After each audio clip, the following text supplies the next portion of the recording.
السلام علیکم جی، کیا حال چال ہیں آپ سب لوگوں کے؟ میں امید کرتی ہوں کہ آپ سب بالکل ٹھیک ہوں گے، خیریت سے ہوں گے۔ ناول بسمل بائی مہر النساء شاہ میر کی یہ قسط نمبر 41 ہے۔ مہدی کمبیر کی گاڑی ایک مسجد کے باہر کھڑی تھی۔ زغم گاڑی کے ساتھ ٹیک لگائے کھڑا تھا اور مہدی اندر کی طرف جا رہا تھا۔ اس بریک ڈاؤن کے بعد وہ ایک بار پھر اپنے خول میں سمٹ گیا تھا۔ اندر آ کر اس نے وضو کیا اور مسجد کے اندرونی حصے کی طرف بڑھ گیا۔ جماعت ہو گئی تھی، اب بس مولوی صاحب تھے جو قرآن کی تلاوت کرتے ہوئے نظر آ رہے تھے۔ اس کے چہرے سے پانی کے قطرے ٹپک رہے تھے۔ چائے نماز کے اوپر کھڑے اس نے نیت کی، پھر بازو پیٹ سے نیچے باندھے وہ زیر لب کچھ پڑھتا رہا۔ پھر وہ رکوع کے لیے جھک گیا۔ سجدے میں جاتے ہوئے اس کی آنکھیں نم ہو چکی تھیں۔ 2.5 سال پہلے دل پہ لگی ساری گرہیں دم توڑ گئی تھیں، کثافتیں دھل کر صاف ہوئیں۔ 2 نفل پڑھ کر اس نے دعا کے لیے ہاتھ اٹھائے۔ کئی لمحے اپنی ہتھیلیوں کو دیکھتے وہ خاموش رہا۔ کیا کیا یاد نہیں آیا تھا۔ سرخ گاؤن میں ملبوس اس کی بیوی، گولیوں کی چبھن اور جلن، سفید کمرہ، تکلیف، آگ سے جلے ہوئے زخم، اور ایک بار پھر وہی لڑکی۔ ساری سوچیں اور راستے اسی پہ آ کر ختم ہو رہے تھے۔ ٹراما، بیماری، تکلیف، گولیوں کے زخم، ہر رات کی بے چینی، ہر کروٹ بے کلی۔ اللہ، بہت دیر بعد اس کے لبوں سے دھیرے سے ادا ہوا تھا۔ کچھ وقت پہلے بہت اچھا مسلمان تھا میں، ہے نا؟ اتنا مصروف شیڈیول تھا، پھر بھی میں وقت نکال لیتا تھا، نماز روز پڑھتا تھا۔ ہاں، قرآن پڑھنے میں کوتاہی ہو جاتی تھی، لیکن پھر بھی سب اچھا تھا، بہت اچھا، کیونکہ آپ کے اور میرے درمیان سب اچھا تھا، وہ زیر لب بول رہا تھا۔ پھر کچھ حادثے ہو گئے، چیزیں میرے کنٹرول سے نکل گئیں اور میں چاہ کر بھی خود کو آپ سے جوڑ نہیں سکا۔ شاید مجھے آپ سے شکایت تھی۔ میں ہر دفعہ منزل کے بہت قریب پہنچ کر ناکام ہوا اور مجھے پتہ ہی نہیں چلا کیوں۔ اس کی آنکھوں سے پانی گر رہا تھا، حد درجہ پشیمانی سے گردن جھکا رکھی تھی۔ منزل کو چھونے سے قبل واپسی ہو جائے، بنے ہوئے کام بگڑ جائیں، زندگی سے کنٹرول چھوٹ جائے، حالات حق میں بہتر نہ ہو تو انسان کو سمجھ لینا چاہیے کہ اس کے اور اللہ کے درمیان کچھ آ گیا ہے۔ وہ نہ دے کر بتانا چاہ رہا ہے کہ کچھ حاصل کرنے کی کوشش میں تم مجھے پیچھے چھوڑے جا رہے ہو۔ مجھے کل پتہ چلا۔ دھندلاتی آنکھیں رگڑ کر صاف کی، گلا بھاری ہوا تھا۔ میں جس کے حصول میں پاگل ہو گیا تھا، جس کی خواہش نے مجھے میرا آپ بھلا دیا، اسی محبت میں نے میرا رب پیچھے چھوڑا تھا۔ آنسو اب بہے تو بہتے چلے گئے۔ وہ باقاعدہ ہچکیاں لے کر رو رہا تھا۔ دل میں درد تھا، ٹھہراؤ تھا، تکلیف تھی۔ مجھ سے بہت بڑی غلطی ہو گئی ہے اللہ۔ میں نے جو پانے کے لیے چھوڑا وہ تو آپ تھے۔ اللہ، آئی ایم سوری۔ میں خاک، میری کوئی اوقات نہیں، جو ہے وہ آپ ہے، میں کچھ نہیں اللہ۔ وہ دوبارہ سجدے میں گر گیا۔ اس کا سارا وجود ہچکولے کھا رہا تھا۔ آج مہدی کمبیر ڈھہ گیا تھا۔ انتقام، محبت، دنیا طلب، ہر شے کندھوں پہ بیٹھی چڑیل بن گئی اور وہ جھک گیا اس کے سامنے جسے اٹھانا آتا ہے۔ مجھے وہ دے دیں جس کے حصول میں میرے 2.5 سال خاک ہو گئے۔ میں نے اس سے محبت کی ہے اللہ، بہت محبت کی ہے، بہت یاد آتی ہے وہ مجھے۔ اس کے بغیر نہیں رہ سکتا میں، اس سے موو آن نہیں کر سکتا میں۔ ہو ہی نہیں رہا اللہ، نہیں ہو رہا مجھ سے، نہیں ہو رہا۔ مسجد میں آتے جاتے لوگ اب اس سے دیکھ رہے تھے۔ 6 فٹ کا مرد کسی 6 سالہ بچے کی طرح رو رہا تھا۔ چاہے وہ ساری زندگی کے لیے نہ ملے، لیکن مجھے یہ اطلاع دے دے کہ وہ محفوظ ہے، وہ میری بیوی ہے، میری ذمہ داری۔ اگر تو نے مجھے معاف کر کے میری واپسی قبول کر لی ہے تو مجھے وہ دے دے پلیز اللہ، پلیز۔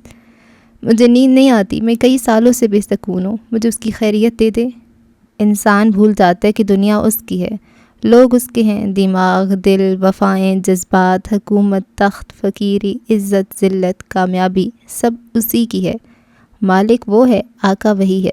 اسے پیچھے چھوڑ کر اس کی یاد سے غافل ہو کر اگر کسی بھی شے کے حصول میں بھاگو گے تو یا تو وہ نہیں ملے گی یا پھر ایسی ملے گی، اتنی ملے گی کہ انسان اس کی چکا چوند میں غرق ہو جائے گا۔ درست وقت پہ کوئی آیت، کوئی انسان، کوئی لکھائی انسان کو واپسی کا جھنڈا دکھا دیتی ہے۔ جو دیکھ لیتا ہے اس کے لیے دنیا بے معنی ہو جاتی ہے۔ مسجد سے باہر نکلتے ہوئے اس کی سوجی متورم آنکھیں پرسکون تھیں، دل پر امید۔ گاڑی کی اگلی نشست پہ بیٹھتے ہوئے اس کا موبائل بجا۔ مہدی نے نظر اٹھا کر دیکھا، کوئی پیغام تھا۔ وہ صرف پیغام نہیں تھا۔ Sharjah building, gate number 4، flat number 18، Dhaka, Bangladesh. Mehdi کمبیر ساکت، شل اور متحیر تھا۔ اس کی واپسی ہو گئی تھی، اسے وہ ملا تھا جس کی اسے تلاش تھی۔ اس لمحے، اس پل اسے اللہ سے محبت ہوئی، بے تحاشا محبت۔ ہوٹل روم میں دواؤں کی بو تھی۔ بغیر بازو والی ٹی شرٹ سے اس کا زخمی بازو جھلک رہا تھا جس پہ سفید پٹی بندھی تھی۔ لقمان اس کی دائیں طرف بیٹھا اس کے بازو کو صاف کر رہا تھا۔ وہ اس پہ ٹانکے لگوا چکا تھا اور اب دوبارہ سے ڈریسنگ کر رہا تھا۔ وہ پلیز کمپلین نہ کر دیں باس، اس نے روئی کے گولے سے تھوڑی سی روئی کھینچتے ہوئے کہا۔ زخم بھی اچھا خاصا گہرا تھا، کتنے ٹانکے لگ گئے ہیں؟ کیس کا چہرہ بے تاثر تھا، یہ وہ چہرہ نہیں تھا جس کے ساتھ وہ آیا تھا، وہ کسی سوچ میں ڈوبا لگتا تھا۔ میرا خیال ہے ہمیں ان کو دھمکانا چاہیے۔ کیس نے اپنا بازو چھڑوایا اور صوفے پہ پیچھے کو کر بیٹھا۔ ٹانگ پہ ٹانگ جمائے وہ گردن ترچھی کیے ایک بار پھر اپنا بازو دیکھنے لگا۔ وہاں پٹی تھی لیکن وہ گہرا زخم کیس کی آنکھوں میں رقم ہو چکا تھا، وہ خون اسے نہیں بھولتا تھا۔ ڈرگس کا بھرا ہوا بیگ لے کے وہ میرے گھر میں داخل ہوئی تھی۔ ہوٹل کے کمرے میں اس کی بہت ہلکی آواز سنائی دی۔ لقمان نے چونک کر اسے دیکھا۔ جب میں نے اس سے پوچھا یہ کس لیے ہے، تب اس نے بتایا کہ اس ڈرگ سے وہ لوگوں کی زندگی برباد نہیں ہونے دے سکتی۔ ایسی تھی وہ، اس لیے پسند تھی مجھے۔ میں آفس میں پینک اٹیک سے گھبرا رہا تھا، اس نے میرا ہاتھ پکڑا، مجھے پانی پلایا، تسلی دی۔ آج اس نے مجھے زخمی کیا ہے۔ کیس نے نگاہیں اٹھا کر اسے دیکھا، وہاں اب بھی بے چینی تھی۔ کیس کبیر 2.5 سال بعد کیا اسے حدیبیہ کی جگہ دے رہا تھا؟ وہ ایک چیونٹی بھی نہیں مار سکتی تھی، دل نرم تھا اس کا، اور آج اس نے فرش پہ گری اس کی اپنی دوست کو ایک نظر دیکھا بھی نہیں۔ اسے صرف اپنا خوف تھا، یہ وہ نہیں ہے۔ وہ کہنا چاہتا تھا اسے صرف میرا خوف تھا، کہہ نہیں سکا۔ یہ کیا ہو گیا ہے؟ لقمان کو اگر کوئی جذباتی رد عمل دینا تھا تو اس نے نہیں دیا۔ اس نے بات مکمل سنی، پھر اپنا موقف پیش کیا۔ عدالت، police, remand, media, social media کا دباؤ، بازو پہ لگی گولی، خاندان سے دھوکہ، غیرت اور شرم کے نام پہ ہونے والا تشدد، اور اس کے بعد زینیہ حاکم جیسی لڑکی کا کسی اور ملک میں چوروں کی طرح رہنا۔ اس کے بعد وہ یہی کر سکتی ہے۔ معذرت مگر آپ اس کی کہانی کے ولن ہیں۔ یہ رد عمل نیچرل ہے اور کسی بھی قسم کی ججمنٹ کے لیے آپ کو انتظار کرنا چاہیے۔ یہ صرف پہلی ملاقات تھی۔ کیس کی تشفی نہیں ہو سکی، وہ اسے نہیں بتا سکا کہ زینیہ سے پہلی ملاقات معنی نہیں رکھتی، وہ اسے پڑھ آیا ہے۔ سر صوفے پہ گرائے وہ ہنوز بے چین تھا، اس لیے اس نے یہ بات لقمان سے کہہ دی، ورنہ اس سے ذاتی باتیں کرنا آج بھی اس کی عادات میں شامل نہیں تھا۔ گہری اور تکان زدہ سانس لیتے ہوئے اس نے سر صوفی کی پشت سے ٹکائے رکھا اور آنکھیں بند کر لیں۔ اتنے سالوں میں پہلی بار اسے زینیہ حاکم سے ملاقات نے بے چین کیا تھا، سکون غارت ہو گیا تھا۔ ڈھاکہ کے اس سویٹ سے نکل کر اس چھوٹے سے فلیٹ کا رخ کرو تو وہاں جیسے موت کا سناٹا تھا۔ زینیہ کمرے کی دیوار سے لگ کر بیٹھی تھی، پیروں پہ لگا خون جم گیا تھا، آنکھیں ایک ہی نقطے پہ ساکت تھیں اور رنگت تاریک، اس کی ساری توانائی نچڑ چکی تھی۔ وہ یہاں کیسے آیا؟ اسے یہاں کا ایڈریس کس نے دیا؟ او خدایا، او خدایا! نیما راشتی مارے شوق اور تفکر کے بکلانے لگی۔ تم ٹھیک ہو؟ اس نے تمہیں ہرٹ تو نہیں کیا نا؟ کہیں کچھ مارا ہے؟ پنجوں کے پل اس کے پاس بیٹھی وہ کوئی 10ویں دفعہ پوچھ رہی تھی۔ زینیہ پتھر کا بت بنی سامنے دیکھ رہی تھی۔ ہمیں پولیس میں رپورٹ کروانی پڑے گی زینیہ، ورنہ جو آدمی ہمارے گھر گھس سکتا ہے وہ کل تمہیں کیا کیا نقصان پہنچا سکتا ہے، تمہیں اندازہ بھی نہیں ہے۔ تم سن رہی ہو میں کیا کہہ رہی ہوں؟ نیما نے اس کا بازو ہلایا۔ زینیہ کے وجود میں کوئی جنبش نہیں ہوئی۔ تم ایسا کرو، اپنے شوہر کو کال ملاؤ اور اس سے کہو اگلی فلائٹ سے ڈھاکہ پہنچے، یا پھر اس سے کہو کہ کسی طرح وہ اپنے بھائی کو واپس بلا لے۔ وہ اچھا خاصا مشہور آدمی ہے، اس کے لیے یہ سب مشکل نہیں ہوگا۔ کوئی جواب نہیں، کوئی رد عمل نہیں۔ نیما کو واقعتاً اس کی فکر ہوئی۔ وہ اپنی جگہ سے اٹھی کچن کی طرف گئی۔ واپسی پہ اس کے ہاتھ میں پانی کا بھرا ہوا جگ تھا جسے اس نے زینیہ کے سر پہ انڈیل دیا۔ وہ جھرجھری لے کر ہوش میں آئی اور ہراساں نظروں سے اپنے آس پاس دیکھا۔ تم سن رہی ہو میں کیا کہہ رہی ہوں؟ نیما کی آواز بلند تھی۔ زینیہ گہرے گہرے سانس بھر رہی تھی، ہاتھ دل پہ رکھا تھا۔ ہمیں کچھ کرنا ہوگا، میں وحید سے بات کرتی ہوں، ہمیں پولیس میں رپورٹ کرنا ہوگا۔ زینیہ نفی میں سر ہلاتے ہوئے عجیب سے چہرے کے ساتھ اٹھی اور الماری کی طرف بڑھی۔ کوئی کسی کو کچھ نہیں بتائے گا۔ پولیس کو بتایا تو انہیں یہ بھی پتہ چل جائے گا کہ میں اللیگل ہوں، مجھ سے میرا گھر چھن جائے گا۔ وحید صاحب ابا کو سب بتا دیں گے اور مجھے اپنے ابا کی کوئی مدد نہیں چاہیے۔ وہ الماری سے ایک ایک کر کے اپنے سامان نکال رہی تھی، کپڑے، جوتے، اسکیچ بکس۔ میں اپنی وجہ سے کسی کو کوئی تکلیف نہیں دوں گی، آپ فکر مت کریں۔ اس نے الماری کے اوپر رکھا ہینڈ کیری نکالا۔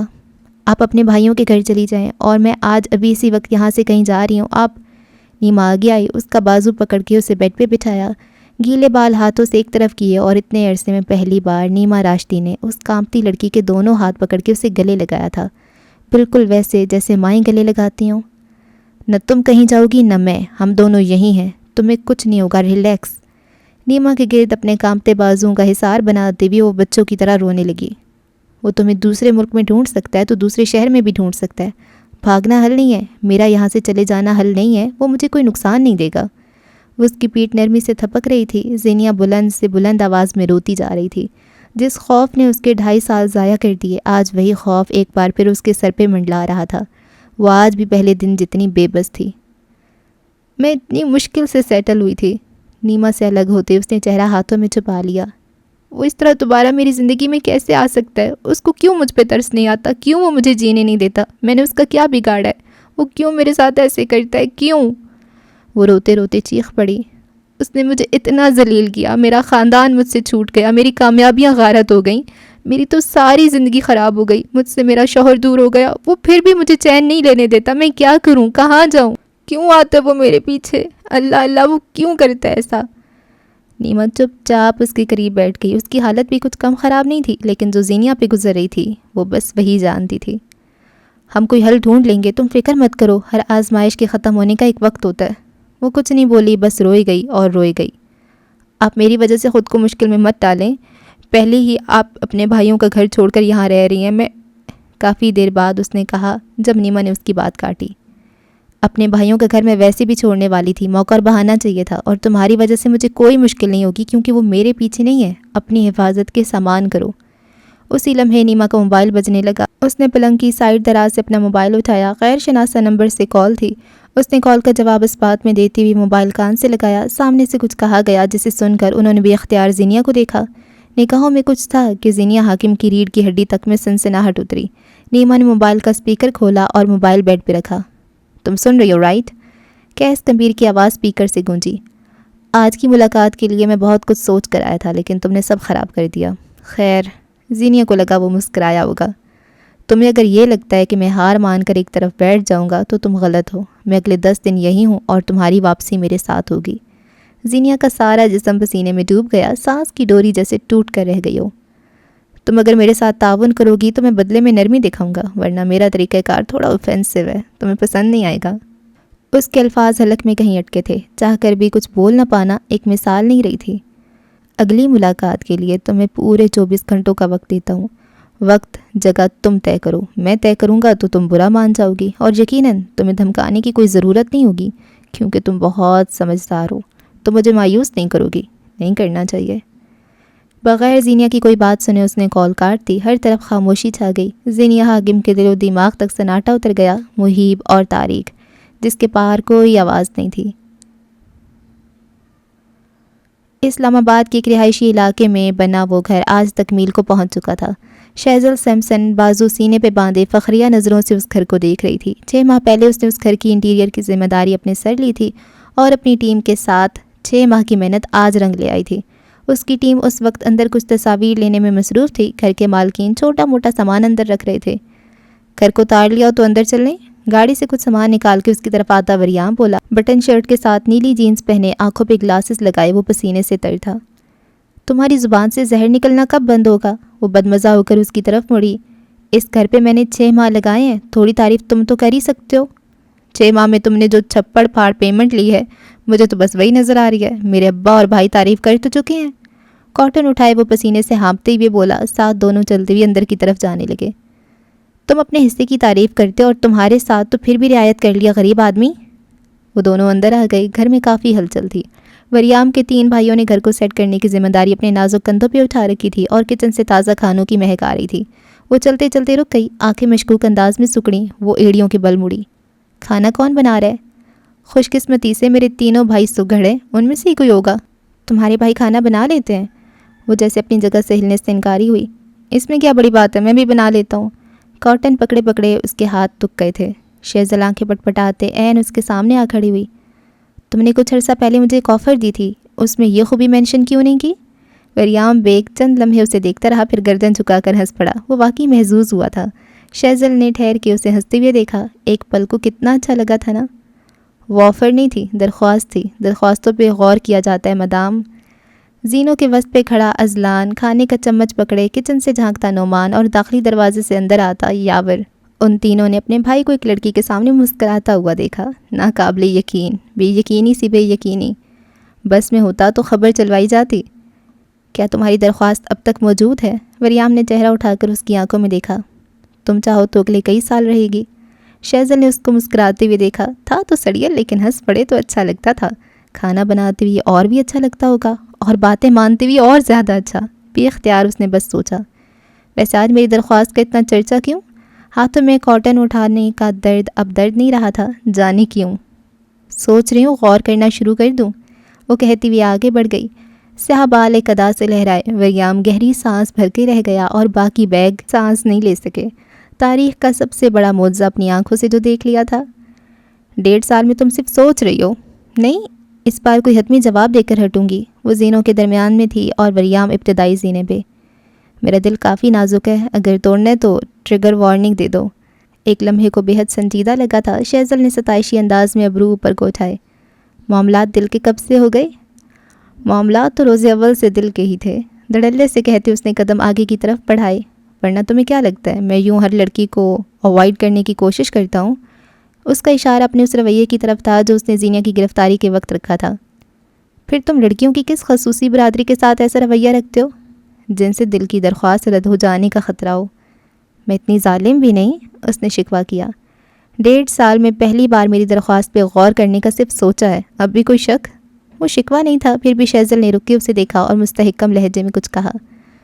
براق سے میرا تعلق کئی سالوں کا تھا، اسے چھوڑنا مشکل تھا اور اسے موو آن کرنا اس سے زیادہ مشکل۔ میں ان دنوں ٹھیک نہیں تھی، میرا دل ٹھیک نہیں تھا۔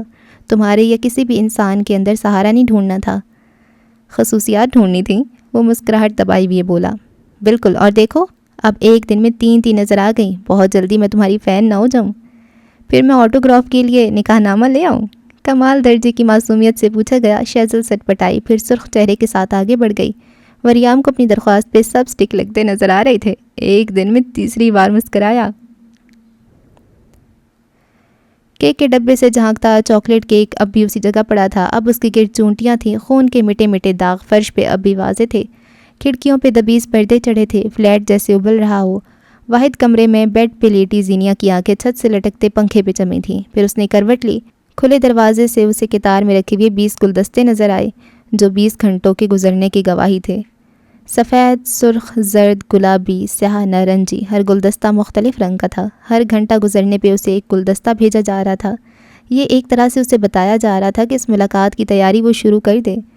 زینیا کے نظارے کے درمیان رکاوٹ آ گئی۔ نیما کمرے کے اندر آئی اور دروازہ بند کر دیا۔ 4 گھنٹے رہ گئے ہیں، تم نے کیا سوچا ہے؟ زرد چہرے والی لڑکی بند دروازے کو دیکھتی ہوئے بڑبڑائی۔ مجھ میں اب فیصلہ لینے کی طاقت نہیں رہی۔ 2.5 سال سے ان ٹکڑوں کو سمیٹ کر تھک گئی ہوں جو میری ذات کے ہیں۔ نیما نے سب سے پہلے کھڑکی کے پردے ہٹائے۔ ڈوبتے سورج کی نارنجی روشنی اندر داخل ہوئی۔ تم اس سے نفرت کرتی ہو؟ کوشش کی تھی کہ کر سکوں، نہیں ہوتی۔ میں بس اس سے خوف کھاتی ہوں۔ نفرت، محبت، ہمدردی، اس سے بڑا جذبہ یہ ہے کہ مجھے اس سے خوف آتا ہے۔ اور محسوس کرتی ہو؟ فرش پہ پڑے کپڑے ایک ایک کر کے اٹھاتی نیما نے پوچھا۔ اور زینیا نے یاد کرنے کی کوشش کی۔ اور کیا، کبھی کبھی غصہ آتا ہے، دل کرتا ہے میں اسے تھپڑ دے ماروں، میں اسے جان سے مار دوں۔ وہ جیسے الفاظ بھول گئی، چہرے پہ الجھن تھی۔ یہ ہر جذبہ وقتی ہے۔ میں 5 سیکنڈ کے لیے ایسا سوچتی ہوں اور اگلے 5 سیکنڈ بعد میں یہ نہیں سوچتی۔ تم اگلے 5 سیکنڈ بعد کیا سوچتی ہو؟ اس نے کپڑے ایک دراز میں ٹھونس دیے، اس کی نئی چپل الماری کے نچلے دراز میں رکھی اور زینیا کی طرف مڑی جس کے چہرے پہ الجھن برقرار تھی۔ اگلے 5 سیکنڈ بعد سب نل خالی، تاریک۔ اگلے 5 سیکنڈ میں اسے اپنی زندگی سے مائنس کر دیتی ہوں۔ تم اس کے بارے میں یہی سوچتی ہو؟ وہ اب تمہارے لیے نو ون ہے اور یہی حقیقت ہے۔ تم اسے اپنے مستقبل میں کہیں نہیں دیکھتی کیونکہ وہ کوئی نہیں ہے۔ یہ جذبہ نفرت سے زیادہ بڑا ہے کیونکہ اس میں کوئی جذبہ نہیں ہے۔ اس نے میز پہ پڑا روم فریشنر اٹھایا اور 3 سے 4 سپرے کیے۔ یکدم فضاؤں میں چنبیلی کی بے حد مدھم خوشبو پھیل گئی۔ آج زینیا نے احتجاج نہیں کیا کہ اسے خوشبو نہیں چاہیے۔ اب یہ بتاؤ اسے تم سے کیا چاہیے؟ کبھی تو بتایا ہوگا نا؟ زینیا اٹھ بیٹھی، غیر یقینی میں کوئی کمی نہیں آئی۔ ہمدردی، توجہ، میری 100% موجودگی، آنکھوں کی چمک اور کیا؟ اسے تم سے محبت کبھی نہیں چاہیے تھی، ہے نا؟ نیما نے لیمپ آن کرتے ہوئے پوچھا۔ زینیا بغیر پلکے جھپکے اسے تک رہی تھی۔ کل میں نے اسے دیکھا، وہ ناکام لوٹا تھا۔ اسے جو چاہیے تھا وہ اسے نہیں ملا۔ تم اس سے ملنے جاؤ گی اور اس کی ساری ریاستیں خاک کرو گی۔ میں سینے پہ انگلی رکھے غیر یقینی سے کہا۔ ہاں تم اسے بتاؤ گی کہ وہ اب تمہارے لیے کچھ نہیں رہا۔ تم اب اس کی مزید کوئی مدد نہیں کر سکتی، تمہارا وجود اس کا بار نہیں اٹھا سکتا۔ اسے بتاؤ وقت بدل گیا۔ اور نیما اس کے سامنے بیٹھی۔ تم وہ لڑکی نہیں ہو جس سے اس کی روح کا تعلق تھا، کیونکہ روح وہ خود ایک عرصہ پہلے مار چکا ہے۔ تم اب اس کے لیے وہ عورت نہیں جسے دیکھ کر اسے سہارے ملتے تھے، قسمت، بخت، مکتوب، وجدان۔ تم اب کوئی نہیں ہو اس کے لیے، تم صرف اور صرف ایک بے حس انسان ہو۔ آپ کو یہ سب کس نے بتایا؟ اپنی گزشتہ زندگی کے بارے میں اس نے نیما کو بہت کچھ بتایا تھا، اور جو حذف کیا تھا وہ باب عبداللہ زمان کا تھا۔ اس نے خود بتایا، کل مجھے باندھ کر جب وہ تمہارا انتظار کر رہا تھا تب اس نے بہت کچھ بتایا۔ زینیا ٹھہر گئی۔ نیما کہتی رہی، خوف سے جتنا بھاگو گی خوف اتنا خوف زدہ کرے گا۔ ایک بار اس کی آنکھوں میں آنکھیں ڈال کر کھڑی ہو جاؤ، خوف تم سے خوف کھائے گا۔ کیس کے دل کی غذا وہ ہمدردی توجہ ہے جو اسے تم سے ملتی رہی تھی، اب جب نہیں ملے گی تو فاقوں سے مرے گا کم بخت۔ مجھے اس سے ملنا چاہیے، وہ ہنوز تذبذب کا شکار تھی۔ دوبارہ کبھی نہ ملنے کے لیے ایک آخری ملاقات ضروری ہوتی ہے، اور اگر اس نے کچھ کر دیا؟ زیادہ سے زیادہ کیا؟ زینیا نے گھٹنے سمیٹ لیے اور چہرہ ان پہ گرا دیا۔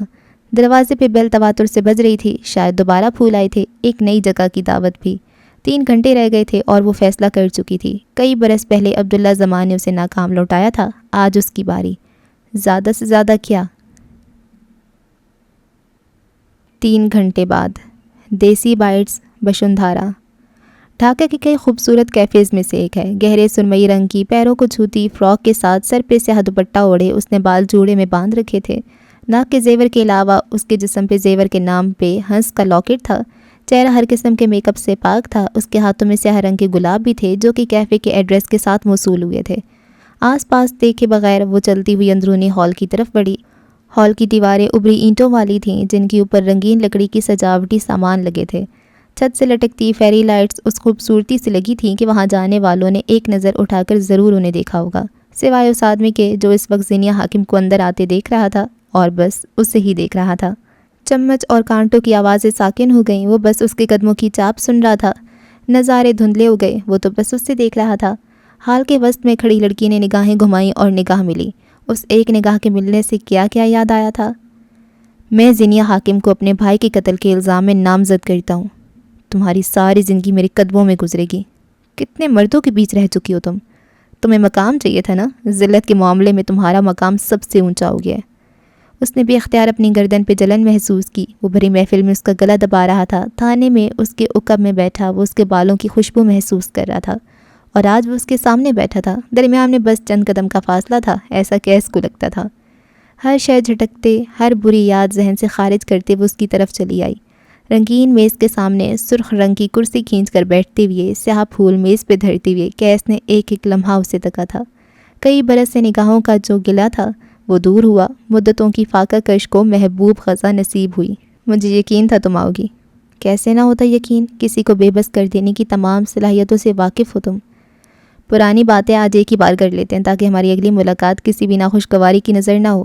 وہ ہر قسم کی مصلحت کے لیے تیار نظر آتا تھا۔ زینیا چند لمحے اسے دیکھتی رہی، پھر کرسی پہ پیچھے کو ٹیک لگا لی۔ یہ اشارہ تھا کہ وہ بولے۔ کیس نے شرٹ کا اوپری بٹن کھولا، ہاتھوں کو باہم جوڑے وہ آگے کو ہوا۔ جو کچھ بھی ہوا میں اس کے لیے سب کچھ اس طرح نہیں ہونا چاہیے تھا۔ میرے غصے کی وجہ سے جو تمہیں جھیلنا پڑا وہ غلط تھا۔ میں اس سب کے لیے تم سے معافی مانگنا چاہتا ہوں۔ زینیا نے پلکیں جھپکائیں، وہ شرمندہ کا شین بھی نہیں تھا۔ یعنی تم یہ کہنا چاہتے ہو کہ اگر تمہیں موقع ملے تو وقت میں پیچھے جا کر تم میرے ساتھ اچھا سلوک کرو گے؟ نہیں، بلکہ ہاں، اگر تم ان غلطیوں کو نہ دہراؤ۔ اور اگر میں بقول تمہارے غلطیوں کو دہراؤں تو؟ کیس گمبھیر گہری سانس لیتے پیچھے کی ہوا۔ پھر بھی میں خواہش کروں گا کہ ماضی میں جا سکوں اور جو میں نے کیا اس عمل میں مزید ذلت اور اسباق شامل کروں، تاکہ 2.5 سال بعد جب تم سے دوبارہ ملوں تو تم ان غلطیوں کا ذکر کرتے ہوئے بھی 100 بار سوچو۔ بے وفائی اور بے حیائی ناسور ہیں، انہیں جڑ سے اکھڑ جانا چاہیے۔ شاید مجھ سے کوئی کمی رہ گئی، اسے افسوس ہوا۔ اگر زینیا کو شوق ہونا تھا تو نہیں ہوئی۔ اس شخص سے امیدیں وہ ایک عرصہ پہلے خاک کر چکی تھی، اب تو وہ مٹی کا ٹھیک رہا تھا۔ تم اس دن مجھ سے معافی مانگ رہے تھے، کیوں؟ کیس نے کچھ کہنے کو لب کھولے جب اس نے ویٹر کو آتے ہوئے دیکھا۔ چائے کا آرڈر دے کر وہ دوبارہ اس کی طرف متوجہ ہوا۔ میں صرف ایک چیز کے لیے معذرت خواہ تھا۔ اس بنگلے میں جب تمہیں گولی لگی تھی تب میں نے چیزیں اپنے ہاتھ میں لینی چاہییں۔ میں یہ بھول گیا تھا کہ تم وہ لڑکی ہو جو میری کمزوریوں سے واقف ہے۔ ہم دونوں کے درمیان آنے والے اتنے سال اسی وجہ سے تھے۔ آئی ایم سوری۔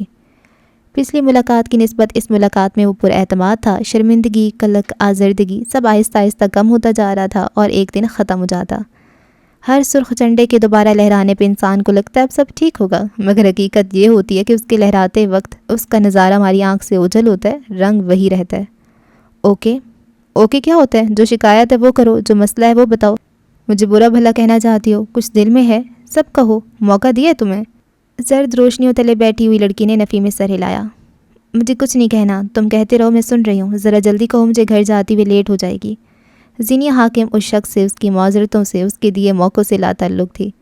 چائے لا کر رکھی گئی اور پھر ویٹر پلٹ گیا۔ کیس یہاں اس کے سوالوں کے جواب تیار کر کے آیا تھا، اپنے اعمال کے 1000 جسٹیفیکیشنز لایا تھا، لیکن یہاں نہ وہ کچھ پوچھ رہی تھی نہ الزام دے رہی تھی۔ وہ بہت دیر تک خاموشی سے اس کا چہرہ دیکھتا رہا، پھر اس نے یاسیت سے کچھ کہا، کیا ہم پہلے جیسے ہو سکتے ہیں؟ ہم پہلے کیسے تھے؟ اس کی آنکھوں میں سرد مہری تھی۔ پہلے تم میری ہر غلط بات پہ مجھ سے لڑتی تھیں، تم سے کچھ غلط کہہ دیتا تھا تو تم مجھ سے ناراض ہوتی تھیں، تم ہنستی تھیں، مجھے بھی ہنساتی تھیں، تم نے مجھے بہت کچھ سکھایا ہے، تم روتی تھیں اور مجھے برا لگتا تھا، تمہارے پاس ایموشنز تھے، مجھے تمہارے ایموشنز واپس چاہیے۔ اوہ بس اتنی سی بات ہے؟ وہ چہرے پہ اسپاٹ تاثر لیے آگے کو ہوئی اور اپنا بازو کیس کے آگے کیا جو کوہنی کی جگہ سے ایک طرف مڑا ہوا تھا۔ یہ وہ بازو ہے جس پہ مجھے گولی لگی تھی۔ گولی لگنے سے پہلے پولیس کسٹڈی میں اس پہ کوئی زخم ہو گیا تھا، اس کے بعد جب میں بنگلہ دیش آئی تو اسی بازو میں انفیکشن ہو گیا، اور اس کے بعد اس نے اپنی کلائی کیس کو دکھائی، وہاں کچھ نشانات تھے، میں نے یہاں کٹ مار کر خودکشی کی کوشش کی تھی۔ بے اختیار نگاہیں اٹھا کے کیس کو دیکھا، ایسے جیسے وہ اس بات پہ یقین نہ کر سکتا ہو۔ وہ واقعی یقین نہیں کر پایا۔ اس کے بعد میرا بازو ٹھیک طریقے سے حرکت نہیں کر سکتا، شاید علاج سے ٹھیک ہو جاتا، لیکن میرے پاس سرجری کروانے کے پیسے اور کاغذات نہیں تھے، ہمت بھی شاید۔ کیس نے اس کی کلائی کے کٹس کو اپنی 2 انگلیوں سے چھوا، نرمی اور ملائمت سے، ایسے جیسے مداوع کر رہا ہو، تلافی کر رہا ہو۔ وہ دھیرے سے بے آواز کچھ بڑبڑایا بھی تھا، آئی ایم سوری۔ کیا یہ ایک دن میں ٹھیک ہو سکتا ہے کیس؟ اسے ٹھیک کر دو، میں اس سے بالکل پہلے کی طرح کام کرنا چاہتی ہوں، پہلے کی طرح اسے حرکت دینا چاہتی ہوں، اسے تصویریں لینے میں بہت مشکل ہوتی ہے۔ اس نے اپنی کلائی دور ہٹانی چاہی جب کیس نے اسے اپنی ایک ہاتھ کی گرفت میں لیا، نظریں ان کٹس پہ جمی رہیں۔ اسے ٹھیک کر سکتے ہو، ہاں یا نہ؟ اس کا لہجہ بلند ہوا، کیس کو وہ تمام نشان آری کی طرح کاٹ رہے تھے۔ میں کوشش کروں گا کہ دنیا کے بہترین ڈاکٹر سے تمہارا علاج کرواؤں میں، اور میں تمہارے لیے اپنے ایموشنز باہر لانے کی کوشش بھی نہیں کرنا چاہتی۔ ترکی بترکی کہہ کر اس نے بات ختم کر دی اور اپنا بازو اس کی گرفت سے آزاد کروایا۔ کیس نے اسے نہیں دیکھا، وہ اپنا خالی ہاتھ دیکھ رہا تھا جس میں کچھ دیر پہلے اس کا لمس تھا اور اب نہیں۔ کچھ دیر پہلے والا لمس اور یہ خالی ہاتھ، ان میں کوئی فرق نہیں تھا، سب ایک جیسا تھا، بے جان، بے حس اور سرد۔ وہ ماننا نہیں چاہتا تھا، لیکن واللہ اس کا دل ڈوب کر ابھر رہا تھا۔ ایسی تکلیف تو دل کو جلا کر خاک کر رہی تھی۔ اس نے زینیا کو ملتجا نظروں سے دیکھا۔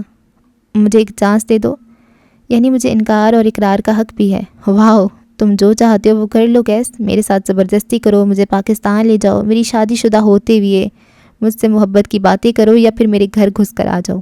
میں بہت بے بس ہوں، چاہ کر بھی میں کچھ نہیں کر پاؤں گی، جیسے 2.5 سال پہلے کچھ نہیں کر سکی، لیکن میں روز محشر تم سے حساب لوں گی، وہاں جہاں تمہاری اور میری طاقت کے اوپر ایک طاقت ہوگی، لافانی طاقت۔ مجھ پہ پہلے ہی بڑے لوگوں کے حساب ہے، کم از کم تم تو ایسا نہ کہو۔ وہ دل گرفتگی کے اعلیٰ مقام پہ تھا۔ میں باقیوں کے حساب دوں گا، کیونکہ ان کی طرف میرے بھی کئی حساب نکلتے ہیں، تمہارے معاملے میں پکڑ ہو جائے گی یار۔ زینیا کو لگا تھا اس کی نگاہوں میں کوئی پانی سا چمکا ہو۔ کیس گمبھیر سے واقعی ہرٹ نظر آیا۔ مجھے تم سے کوفت ہوتی ہے کیس، یہ واحد جذبہ ہے جو میں تمہارے لیے محسوس کرتی ہوں۔ اس کے چہرے کو دیکھتے ہوئے چبا چبا کر کہا۔ وہ بس اسے دیکھ کر رہ گیا، کیا کہنا تھا، کیا جواب دینا تھا، سب ذہن سے محو ہوتا گیا۔ مجھے جانا ہے، اجازت ہے، یا تم اس کے بدلے بھی مجھے دھمکاؤ گے؟ پرس کی اسٹریپ اپنے کندھے پہ درست کرتے ہوئے اس نے پوچھا۔ کیس چند لمحے خالی خالی نگاہوں سے اسے دیکھتا رہا، پھر ہاتھ سے جانے کا اشارہ کیا، ایسے جیسے اگر وہ چند منٹ وہاں مزید کھڑی رہی تو وبال جان بن جائے گی، کوئی آسیب بن کر اسے چمٹ جائے گی۔ 2 روز بعد وہ بیڈ پہ چٹ لیٹا تھا۔ 2 دن ہوئے وہ اس کمرے سے باہر نہیں نکلا تھا۔ اس رات کیفے کی اس ملاقات کے بعد اس کی ہمت نہیں ہوئی کہ وہ زینیا کو ایک اور مرتبہ کال بھی کر سکے۔ یکدم دل اچاٹ ہو گیا تھا، اس سے نہیں، اس کے رویے سے۔ کیس گمبھیر جان گیا تھا اب یا تو اس کا لا تعلق رویہ رہے گا یا پھر کیس کا غیر انسانی رویہ۔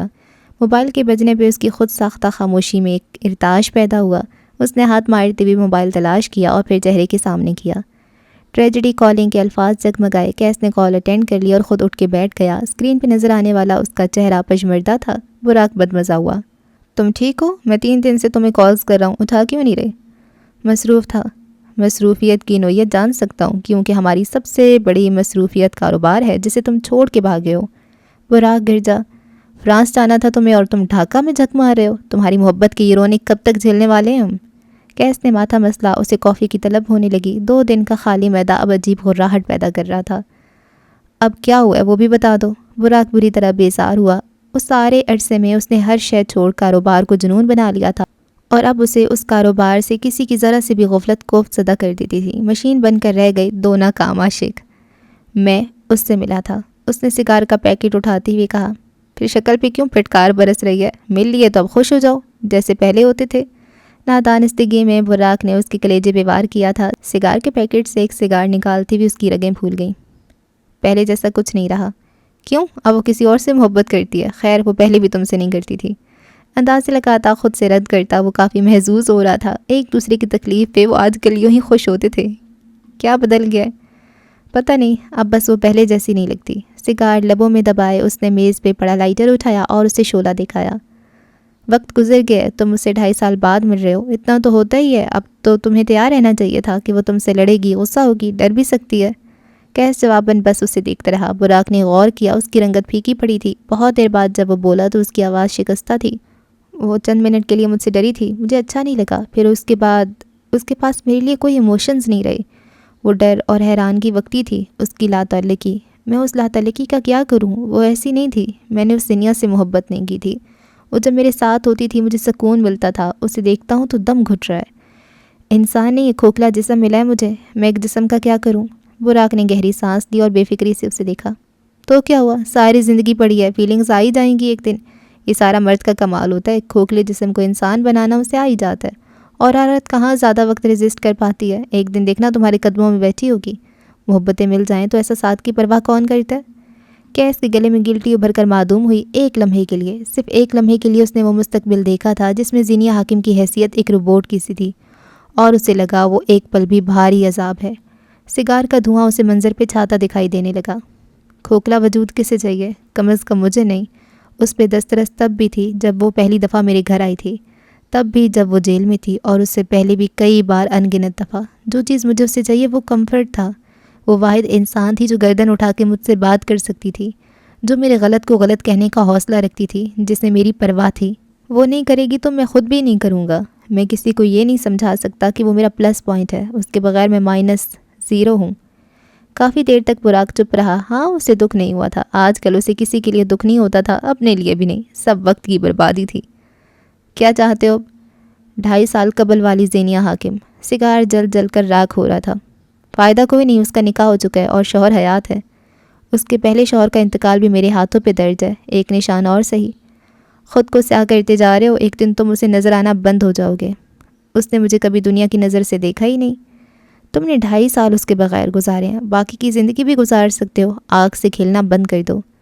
2.5 سال کس طرح گزرے یہ صرف میں جانتا ہوں، اور کم از کم اس زندگی میں اسے چھوڑ نہیں سکتا۔ میں تمہیں ضرور کوئی مشورہ دیتا اگر تم میرے دوست ہوتے، افسوس تم نہیں ہو، اس لیے ہیپی سفرنگ پارٹنر۔ سرد مہری سے کہتے اس نے کال کاٹ دی۔ کیس نے تھک کر موبائل ایک طرف ڈال دیا، پھر اٹھ کر کلوزٹ کی طرف گیا۔ کچھ دیر بعد وہ سرمئی شرٹ پینٹ کے ساتھ گھنگھرالے بال سیٹ کیے اپنی منزل کی طرف جا رہا تھا۔ اسے بس کوشش کرنی تھی۔ عورت زیادہ وقت ریزسٹ نہیں کر سکتی۔ کہیں نہ کہیں یہ بات اس کے دماغ میں اٹک کر رہ گئی تھی۔ ان دنوں بنگلہ دیش میں جگہ جگہ احتجاج ہو رہے تھے۔ 1971 کے بعد بنگلہ دیش کے نظام میں ایک کوٹا شامل ہو گیا تھا، جن میں سن 71 کے واقعات میں بقول بنگالیوں کے آزادی کے لیے لڑنے والے مجاہد کے خاندان کے لیے الگ کوٹا تھا، جس کے مطابق نسل در نسل ان کے خاندان کو نوکریاں مل رہی تھیں۔ میرٹ ختم ہوتا جا رہا تھا۔ یونیورسٹی اور حکومت کے درمیان اب عام عوام کی تعداد کم ہوتی جا رہی تھی، کیونکہ کوٹا کے مطابق 60% نوکریاں اور نشستیں مخصوص لوگوں کو مل رہی تھیں، جس کے خلاف احتجاج جاری تھا۔ یہ ان احتجاجات کی شروعات تھی۔ اس کی گاڑی بھی ایسی کسی احتجاج کے درمیان پھنس گئی تھی۔ پہلے 5 منٹ وہ تحمل کا مظاہرہ کرتا رہا، پھر ڈرائیور کو پیسے تھما کر وہ گاڑی سے باہر نکل آیا۔ جگہ جگہ لوگ بنگلہ دیش کا جھنڈا لیے کھڑے تھے۔ پولیس اکتائی ہوئی لگ رہی تھی۔ وہ راستہ بناتا کسی طرح اس رش سے نکل آیا۔ پیدل چلتے ہوئے وہ اس بلڈنگ کے نیچے آ کھڑا ہوا جہاں زینیہ کا گھر تھا۔ پھر وہ اسے کال ملانے لگا۔ موبائل بجنے کی آواز کہیں قریب سے آ رہی تھی۔ کیس نے پلٹ کر دیکھا، وہ اس کی دائیں طرف کھڑی تھی۔ کیمرے کا بیگ کندھے پہ لٹک رہا تھا، موبائل فون ہاتھ میں۔ غروب ہوتی شام میں وہ تھکی ہاری لوٹی تھی۔ شکریہ، اسے دیکھتی ہوئے کہا۔ زینیہ خاموش رہی۔ ایک بار پھر گارڈ کو پیسے دے کر چوری چھپے تمہارے گھر آنا پڑتا، ایسا کبھی کیا نہیں نا، اس لیے برا لگتا ہے۔ اوکے، اس نے سر ہلا کر کہا۔ کیس کے لبوں سے مسکراہٹ جدا ہوئی۔ بات کرنی ہے، گھر لے کر چلو گی یا کہیں باہر بیٹھیں؟ نہ میں گھر لے کر جانا چاہتی ہوں، نہ تم سے کوئی بات کرنا چاہتی ہوں، اس کے باوجود اگر تم چاہو تو باہر چلتے ہیں۔ سرد مہری برقرار رہی۔ گھر کیوں نہیں؟ پینٹ کی جوب میں ہاتھ اڑسے وہ اس کے قریب آ کر کھڑا ہوا۔ شام کے ملک کے اندھیرے میں وہ دونوں کسی کہانی کا حصہ معلوم ہوتے تھے۔ گھٹن کا احساس بڑھ جائے گا اور میں اپنے گھر میں کسی غیر کو برداشت نہیں کرتی، زیر لب کہتی وہ اس کے سامنے سے گزر گئی۔ کیس کو حد تک کا سا احساس ہوا وہ ان لوگوں میں سے نہیں تھا جو ذلیل ہونا برداشت کریں، لیکن اس عورت کو مارجن دے لینے میں کبھی کبھار انا آڑے نہیں آتی تھی۔ اب آ رہی تھی، اب وہ حد سے بڑھ رہی تھی۔ احتجاج کی وجہ سے کئی سڑکیں بے تحاشا پرشور تھیں اور کئی بالکل خاموش سنسان۔ جس سڑک پہ وہ دونوں چل رہے تھے وہاں اکا دکا لوگ نظر آ رہے تھے۔ کہیں سے کوئی بلی گزر جاتی تو آہٹ پیدا ہوتی۔ تم میرے ساتھ ایسا رویہ کب تک رکھو گی؟ میں تمہارے ساتھ کسی قسم کا کوئی رویہ، کوئی تعلق سرے سے نہیں رکھنا چاہتی۔ میں تمہاری جرأت دیکھ کر حیران ہوں۔ تم نے اپنے منگیتر کو دھوکہ دیا، پھر آفس میں اپنے باس کو گرین سگنلز دیتی رہیں، اس کے بعد تم میری آنکھ کے نیچے میرے بھائی سے افیئر چلاتی رہیں، اور اب بھی تم میں اتنی ہمت ہے کہ تم میرے ساتھ یہ رویہ رکھو۔ وہ چلتے ہوئے گردن پھیر کے اسے دیکھتے ہوئے کہہ رہا تھا، لہجے میں کاٹ تھی۔ سڑک کے کنارے لگے درختوں کے ساتھ چلتی وہ رک گئی۔ تم میں ذرا بھی حیا نہیں ہے؟ زینیا چپ چاپ اسے دیکھتی رہی، چہرے پہ کوئی تاثر نہیں آیا۔ وہ بغیر کچھ کہے آگے بڑھ گئی۔ کیس گمبھیر اندر تک سلگ کر رہ گیا۔ اس کا جی چاہا تھا اس پہ لعنت بھیج کر واپس چلا جائے اور کچھ ایسا کرے کہ اس لڑکی کو واقعی اس کے قدموں میں آ کر بیٹھنا پڑے، لیکن اس نے ایک بار پھر ضبط کیا۔ دوبارہ میرے گھر کے آس پاس مت دکھائی دینا۔ تمہیں اگر کوئی بات کرنی ہو تو مجھے کال کر لینا۔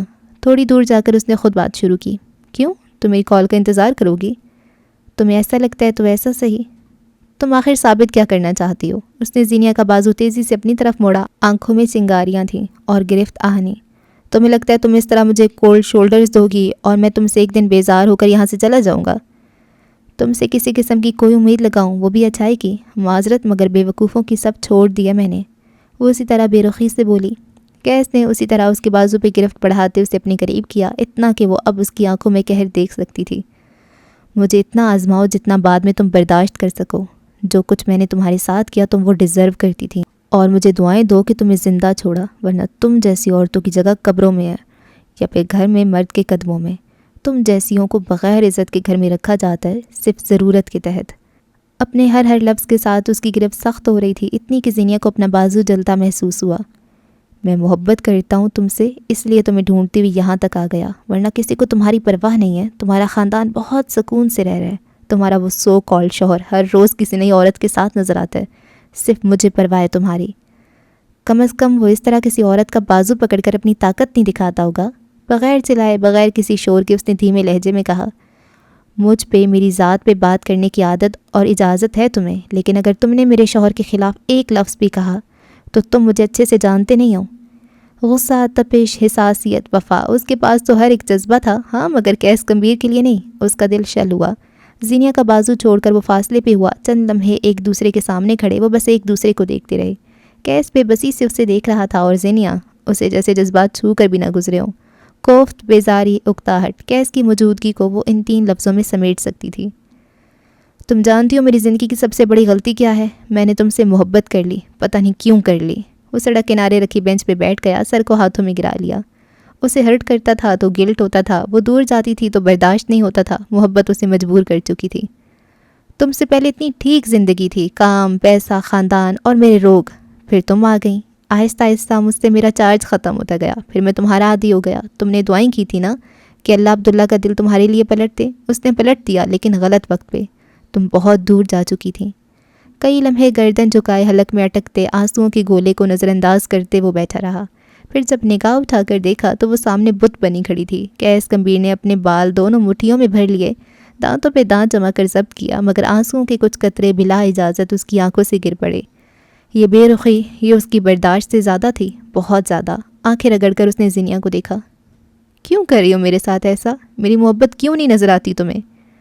وہ اسے دیکھتی رہی، جواب نہیں دیا، ایسے جیسے کیس وہاں ہو ہی نہیں۔ اس نے چہرے پہ ہاتھ پھیر کر خود کو کمپوز کیا، چند لمبے گہرے سانس لیے، پھر جب اسے دیکھا تو نگاہوں میں نرمی تھی، بے بسی تھی۔ وہ ایسے دوراہے پہ تھا جہاں سے کوئی واپسی ممکن نہیں تھی۔ تم نے کھانا کھایا؟ فکر مندی سے پوچھا۔ نہیں۔ بتانا چاہیے تھا، اتنی دیر بھوکا رہنا اچھا نہیں ہوتا۔ آنکھیں رگڑ کر صاف کرتے وہ اٹھا اور اس کے سامنے سے آگے نکل گیا۔ آؤ تمہیں گھر چھوڑ آتا ہوں۔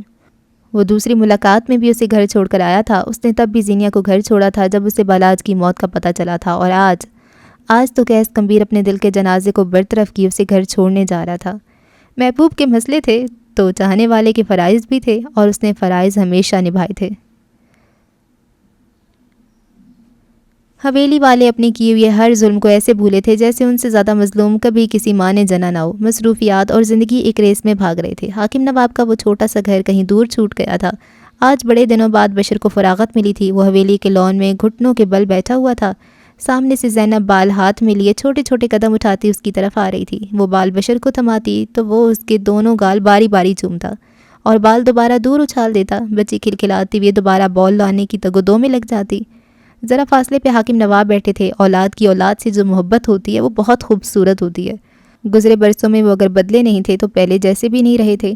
ان کا زیادہ وقت اب تنہائی میں گزرتا تھا۔ اولاد سے فاصلے انہوں نے خود پیدا کیے تھے اور انہیں پر کرنا بہت مشکل تھا۔ والدین بعض دفعہ اولاد کی زندگی میں ایسا خلا چھوڑ دیتے ہیں جنہیں پر کرتے وقت انہیں یہ نہیں معلوم ہوتا اولاد اس خلا کی عادی ہو چکی ہوتی ہے۔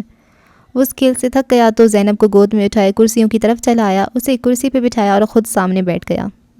تمہاری ناراضگی مزید کتنا عرصہ چلے گی؟ ٹانگ پہ ٹانگ چڑھائے حاکم نے اسے مخاطب کیا۔ بشر ان کی طرف دیکھے بغیر کیک کے ٹکڑے کر کے زینب کو تھما رہا تھا۔ میں آپ سے ناراض نہیں ہوں، لیکن مجھ سے اختلاف ہیں۔ ہر دوسرے انسان کو ہوں گے، اس میں کیا بڑی بات ہے؟ ہر دوسرا انسان میرا بڑا بیٹا نہیں ہے۔ زینب کو کیک کھلاتے اس کی انگلیاں ایک لمحے کو ساکت ہوئیں۔ باقی دنیا میں جوتی کی نوک پہ رکھتا ہوں، اگر کسی کی پرواہ ہے تو میری اولاد۔ بشر نے گردن پھیر کے ان کی طرف دیکھا، نگاہوں میں سرخی تھی، لب بھینچ رکھے تھے۔ کم از کم آپ کو یہ بات کہنے کا کوئی حق نہیں ابا، ہماری زندگی میں جو آپ نے کیا ایسا کوئی باپ نہیں کرتا۔ غلطی انسانوں سے ہی ہوتی ہے اور نہ معاف کرنے کا حق بھی ہر انسان کو حاصل ہے۔ ساتھ گنہگار کو معاف نہ کرے تو درست، مگر گنہگار دوسرے گنہگار پہ الزام لگاتے بھی اچھے نہیں لگتے۔ یعنی آپ اب سارا ملبہ میرے اوپر ڈال دیں گے؟ بشر کے لہجے میں سختی گھلی۔ نہیں، میں اپنا قصور مانتا ہوں اور شاید انہیں درست کرنے کا وقت گزر گیا ہے، لیکن تم اپنی غلطیوں سے پیچھا کیوں چھڑوا رہے ہو؟ غلط کرنے والا غلط نہیں ہوتا، غلط کو غلط نہ کہنے والا بھی غلط ہوتا ہے۔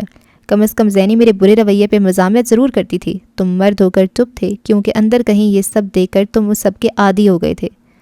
ماضی اور حال کے درمیان دو لکیریں تھیں۔ کسی نے بشر حاکم کا ہاتھ کھینچ کے اسے ماضی میں پٹخ دیا تھا۔ اپنے کسی بھی رویے سے انکاری نہیں ہوں میں، لیکن میں تھک گیا ہوں۔ تمہاری اور کونج کی ناراضگی نے مجھے تھکا دیا ہے۔ آپ کو زینی کی پرواہ اب بھی نہیں ہے، گیلے روندے ہوئے لہجے میں شکوہ کیا۔ حاکم نواب کی آنکھوں میں بیک وقت کئی تاثر آئے تھے۔ کسی نے ان کے کلیجے میں ہاتھ مارا تھا اور ایسی جگہ کہ کئی لمحے وہ شل رہے۔ میری بیٹی ہے وہ، اس کی پرواہ ہے مجھے، ہمیشہ تھی۔ بشر کو لگا ان کی آواز گیلی ہوئی ہے۔ وہ مضبوط تھی، اسی لیے مجھے لگا وہ دیکھ لے گی، خود حل نکال لے گی۔ بہت گھٹیا باپ ہوں میں، اپنے مسائل اور تکلیفیں اپنے بچوں پہ ڈال دی، لیکن زندگی میں صرف ایک دفعہ میں نے اسے محفوظ کرنے کی کوشش کی تھی اور کر بھی لیا۔ انہوں نے آگے کو ہو کر بشر کی آنکھوں میں دیکھا۔ تمہاری بہن ڈھاکہ میں ہے اور محفوظ ہے۔ بشر حاکم جہاں کا تہاں رہ گیا۔ وہ بغیر سانس لیے یک ٹک اپنے باپ کو دیکھ رہا تھا۔ آس پاس کیا تھا کیا نہیں، ایک لمحے کو اسے سب بھول گیا۔ اس کا شوہر اسے ڈھونڈتا رہا ہے، ماننا پڑے گا اس کی اپنی پسند عبداللہ اور بالات سے بہتر تھی۔ وہ کہہ کر ہنس پڑے۔ بشر نہیں ہنسا۔ میں نے مہدی کو اس کے گھر کا ایڈریس دیا ہے، میں چاہتا ہوں اب سب صحیح ہو جائے۔ وہ بآواز بلند بولتے ہوئے پیچھے کو ٹیک لگا گئی۔ مجھ سے ناراضگی ختم کر لو بشر، اب وقت ہے، ختم ہو گیا تو پچھتاؤ گے۔ زینی ٹھیک ہے ابا، زینی آپ جانتے تھے، آپ نے مجھے بتایا کیوں نہیں؟ اس کی آنکھوں میں نمی چمک رہی تھی۔ میں نے پاگلوں کی طرح ڈھونڈا ہے ابا۔ وہ خوش تھا، شکایت کر رہا تھا، وہ اسے سمجھ نہ آیا وہ کیا کرے۔ حاکم اپنی جگہ سے اٹھ کھڑے ہوئے، بشر کے کندھوں پہ ہاتھ رکھا۔ اس ہاتھ میں ویسی مضبوطی نہیں تھی۔ میرے جرائم میں ایک اور اضافہ، دھیرے سے کہہ کر وہ اٹھ کھڑے ہوئے۔ چند پل بعد وہ حویلی کے اندر جا رہے تھے۔ بشر انہیں جاتے ہوئے دیکھتا رہا۔ کچھ تھا جو ان میں بدل کر رہ گیا تھا، کچھ تھا جو یہ خبر سن کر بشر کے اندر بدل گیا تھا۔ وہ خوش تھا، بے حد خوش۔ حالات دن بدن کشیدہ ہوتے جا رہے تھے۔ پرامن ڈھاکہ اب ہر وقت آسمان میں گھومتے ہیلی کاپٹرز کی گونج سنتا رہتا، پولیس کے ظلم اور احتجاجیوں کے حوصلے دیکھتا۔ ڈھاکہ جل رہا تھا، ڈھاکہ تعمیر ہو رہا تھا۔ نئی نسل کے حوصلے اس شہر کو نئی ہمت بخش رہے تھے۔ آج کل دکانیں، مارکیٹس، ریستوران بند تھے، یونیورسٹیز پہ تالے پڑے تھے، شہر میں کبھی کرفیو لگ جاتا اور کبھی انٹرنیٹ بند کر دیا جاتا۔ آئے دن طلباء اور پولیس کے درمیان جھڑپ چھڑی رہتی۔ خوف و ہراس نے ڈھاکہ پہ اپنے سائے گہرے کر دیے تھے۔ آخری ملاقات کے لیے کیس کمبیر نے جو جگہ منتخب کی تھی وہ ایک بحری جہاز کا عرصہ تھا، جہاں اس وقت وہ دونوں ایک دوسرے کے روبرو تھے۔ زینیا اس کی طرف پشت کیے سمندر دیکھ رہی تھی اور کیس جہاز کو بے تحاشا روشنیوں میں گھرے ہوئے وہ اپنے اندر کے اندھیروں کو چھپا رہے تھے۔ دونوں کے بال ہوا کے دوش پہ پھڑ پھڑا رہے تھے۔ میں کل واپس جا رہا ہوں۔ اس کی نگاہیں سامنے بیٹھے ایک جوڑے پہ جمی تھیں جن میں عورت کی گود میں ایک چھوٹی سی بچی تھی۔ مجھے زبردستی ڈرا دھمکا کے اپنے ساتھ لے جانے کا ارادہ ملتوی کر دیا۔ وہ پانی میں چمکتی روشنیاں دیکھ رہی تھی۔ تمہیں لگتا ہے میں تمہیں اس طرح لے کر جا سکتا ہوں؟ وہ ایک مثالی خاندان تھا اور وہ انہیں دیکھ نہیں سکا۔ کیس گردن ترچھی کیے اس کے نیم رخ کو دیکھنے لگا۔ اس کی لونگ چمک رہی تھی۔ تمہارے بارے میں سوچنا بہت عرصے سے چھوڑ دیا ہے، لیکن تمہاری خوش فہمیاں ختم کہاں ہوتی ہیں؟ اور کبھی ایک وقت ایسا بھی تھا کہ تم صرف میرے بارے میں سوچتی تھی۔ اس کے کانوں کی بالیاں، ان کی ساخت، وہ ایک شے غور سے دیکھ رہا تھا۔ اسی لمحے زینیا نے بھی گردن پھیر کے اسے دیکھا۔ سمندر کی خوبصورتی میں، لہروں کے درمیان، سرسراتی ہواؤں میں وہ دونوں ایک دوسرے کو دیکھ رہے تھے۔ پھر سنہری آنکھوں والی لڑکی نے کچھ کہا۔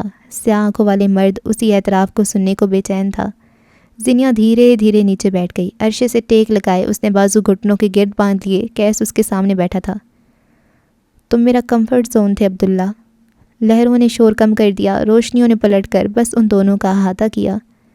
میں صرف تمہیں سوچتی نہیں تھی، میں نے تمہاری پرستش کی تھی۔ تم وہ آدمی تھے جس کا ذکر سوچ بھی میرے لیے سکون تھی۔ میں تمہارے لیے آدھی دنیا سے لڑ سکتی تھی۔ اس نے لب کاٹے، پھر عبداللہ زمان کو دیکھا۔ وہ کہاں کہیں اور دیکھ سکتا تھا؟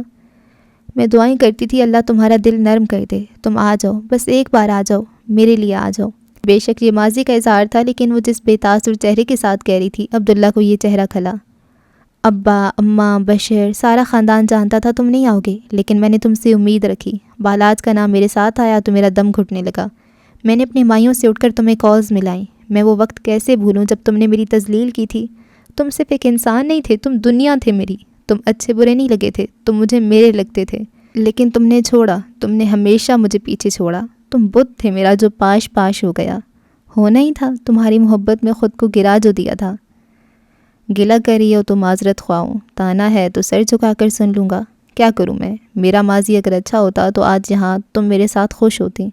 اس کی آنکھوں میں نمی اتری، دل میں کئی ناسور سر اٹھانے لگے۔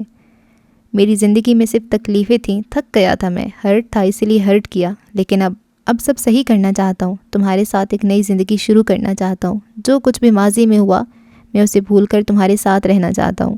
میں ساری دنیا سے جیت سکتا ہوں، بس تمہارے سامنے ہار جاتا ہوں، اور یہ ہار مجھے بری نہیں لگتی۔ کیا تم اب بھی اپنی اہمیت کا اندازہ نہیں لگا سکتی؟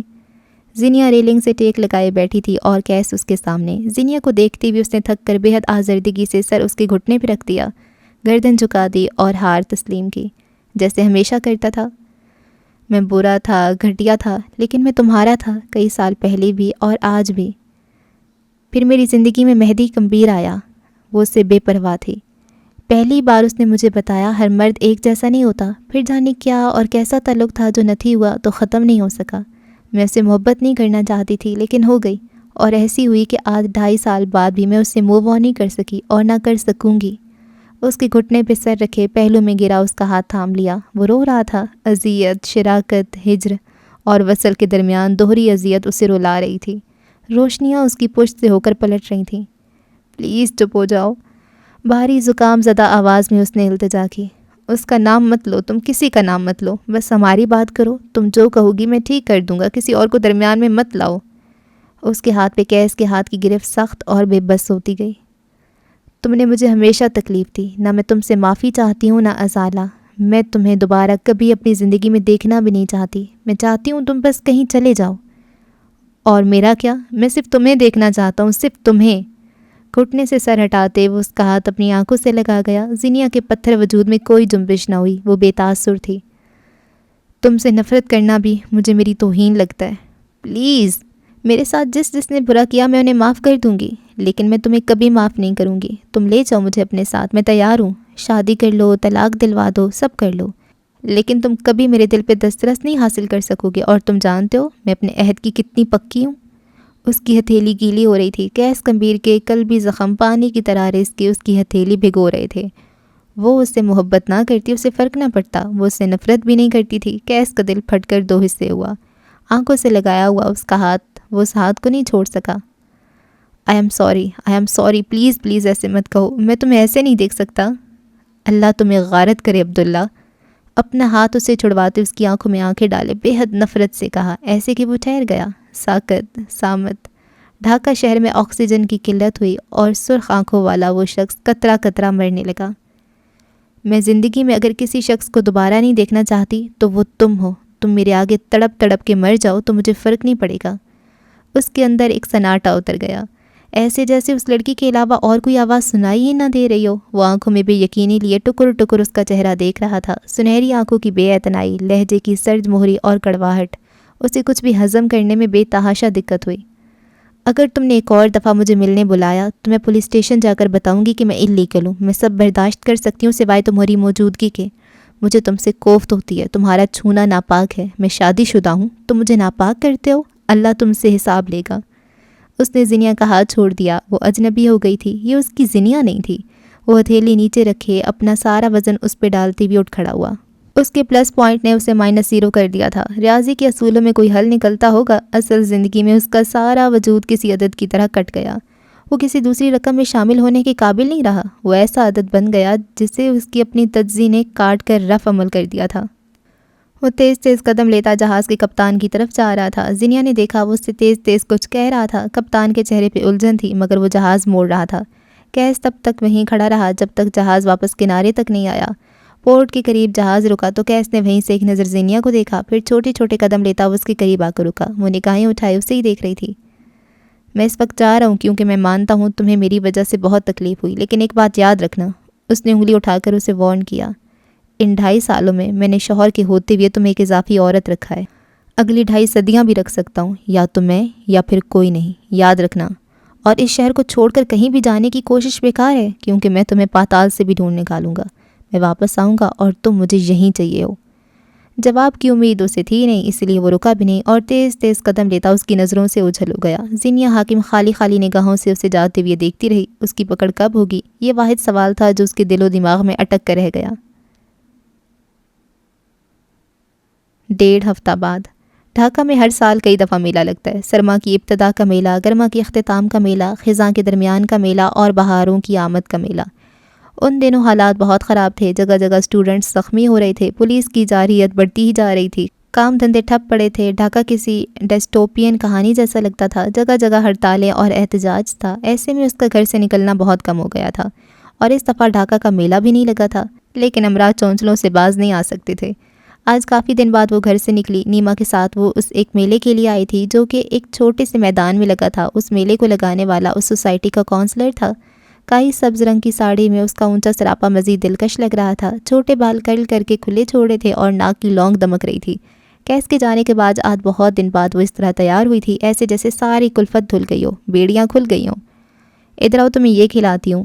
نیما اس کا ہاتھ پکڑے ایک سٹال پہ لے گئی جہاں بریانی تھی۔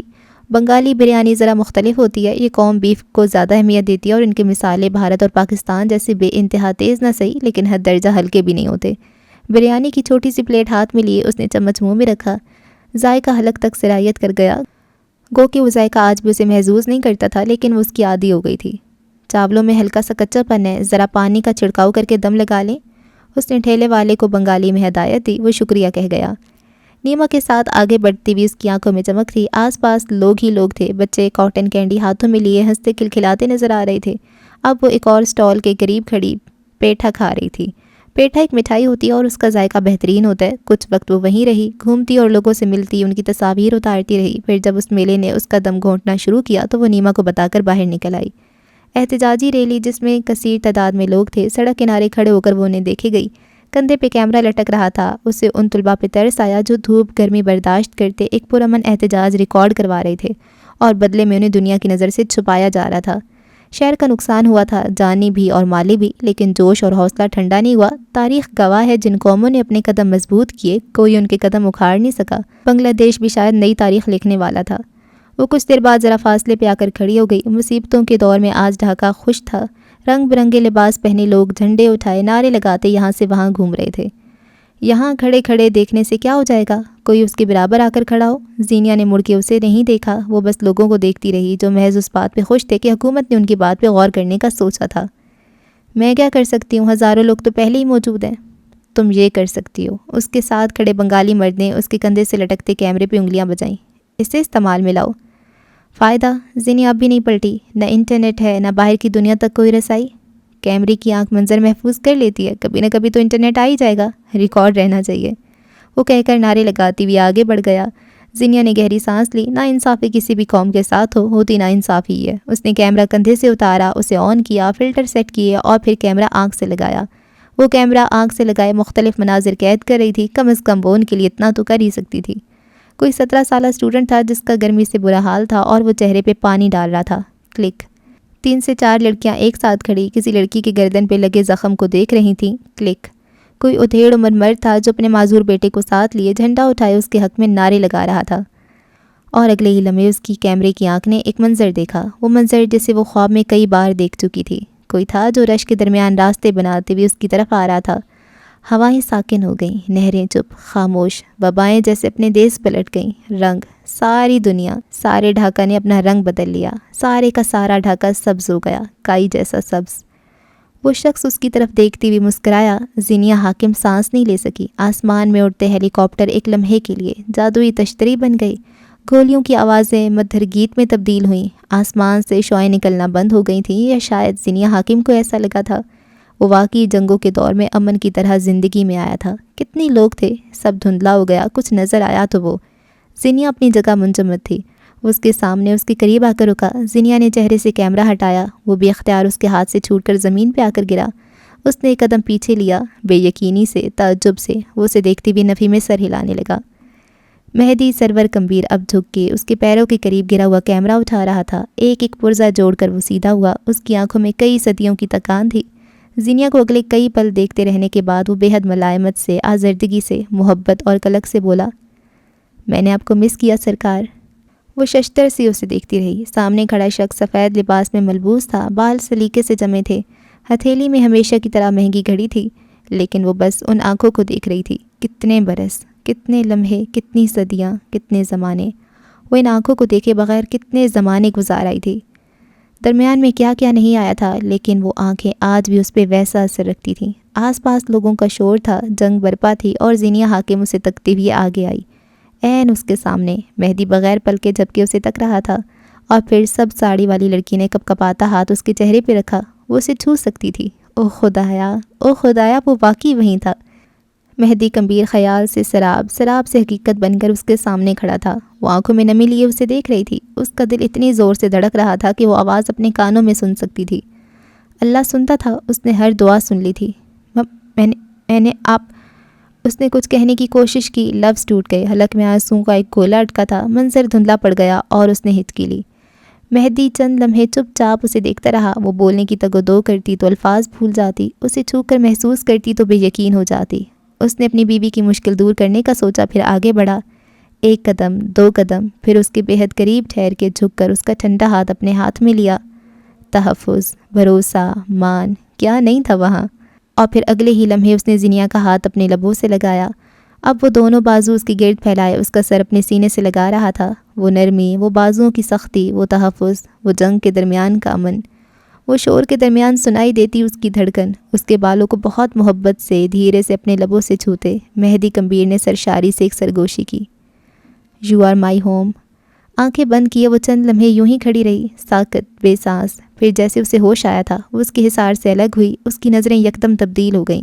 وہ مہدی کو الگ نظروں سے دیکھ رہی تھی۔ پھر اس نے اپنا ہاتھ چھڑوایا، سر کو نفی میں ہلایا، اور اگلے ہی لمحے وہ تیز تیز قدم لیتی وہاں سے جا رہی تھی۔ اس کے چہرے پہ شاکی تاثر اب بھی تھا، اس کا سارا بدن پسینے میں ڈوبا تھا، اور دل اتنی تیزی سے دھڑک رہا تھا جس کی کوئی حد نہیں۔ لیکن 2.5 سال بعد واپس آنے والے اس آدمی کو وہ اپنی زندگی میں جگہ نہیں دے سکتی تھی۔ اسے معلوم تھا، کیوں یہ نہیں معلوم تھا۔ مہدی کمبیر کیمرہ ہاتھ میں لیے اسے جاتے ہوئے دیکھتا رہا۔ اس کی خوشبو اس کے جانے کے بعد بھی ہواؤں کو معطر کیے ہوئے تھی۔ اس کا لمس اب بھی اس کے سینے پہ کہیں موجود تھا، کبھی نہ مٹنے کے لیے۔ وہ لڑکی سکون بن کر رگوں میں سرایت کر گئی تھی، یقیناً۔ فلیٹ کے اندر داخل ہونے تک اس کی آنکھیں لبالب پانی سے بھر چکی تھیں۔ اس نے بیگ فرش پہ پھینکا، سینڈل وہیں کہیں اتار دیے اور دونوں پیر اوپر کر کے صوفے پہ بیٹھ گئی۔ یادوں کا ایک ریلا تھا جو بہہ آیا تھا، اور وہ بے آواز روئے گئی۔ تم میری دعاؤں کا حصہ ہو۔ کوئی مجھ سے پوچھے گا خوبصورتی کس کو کہتے ہیں تو میں کہوں گا زینیہ حاکم کی آنکھیں۔ تم سے فلرٹ نہیں کیا جا سکتا، میں تم سے کبھی موو آن نہیں کر پاؤں گا۔ تم آئندہ کسی مرد سے ملتے وقت سرخ پہن کر مت جانا، سب ٹھیک ہو جائے گا۔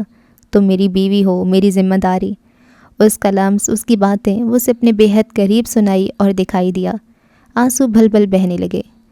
2.5 سال تو بیچ میں کبھی آئے ہی نہیں تھے۔ وہ تو آج بھی اسے مسمرائز کر رہا تھا۔ زینیہ بے آواز روتی چلی گئی۔ درست شخص غلط سمے پہ واپس آ گیا تھا۔ اسے خوف بھی آ رہا تھا اور تحفظ بھی مل رہا تھا۔ وہ رو رہی تھی مگر وہ چیخ چیخ کر ہنس کر اس کی آمد کا اعلان بھی کرنا چاہتی تھی۔ غیر محفوظ ڈھاکہ اس کے آتے ہی سارے کا سارا تحفظ کیسے ہو گیا تھا۔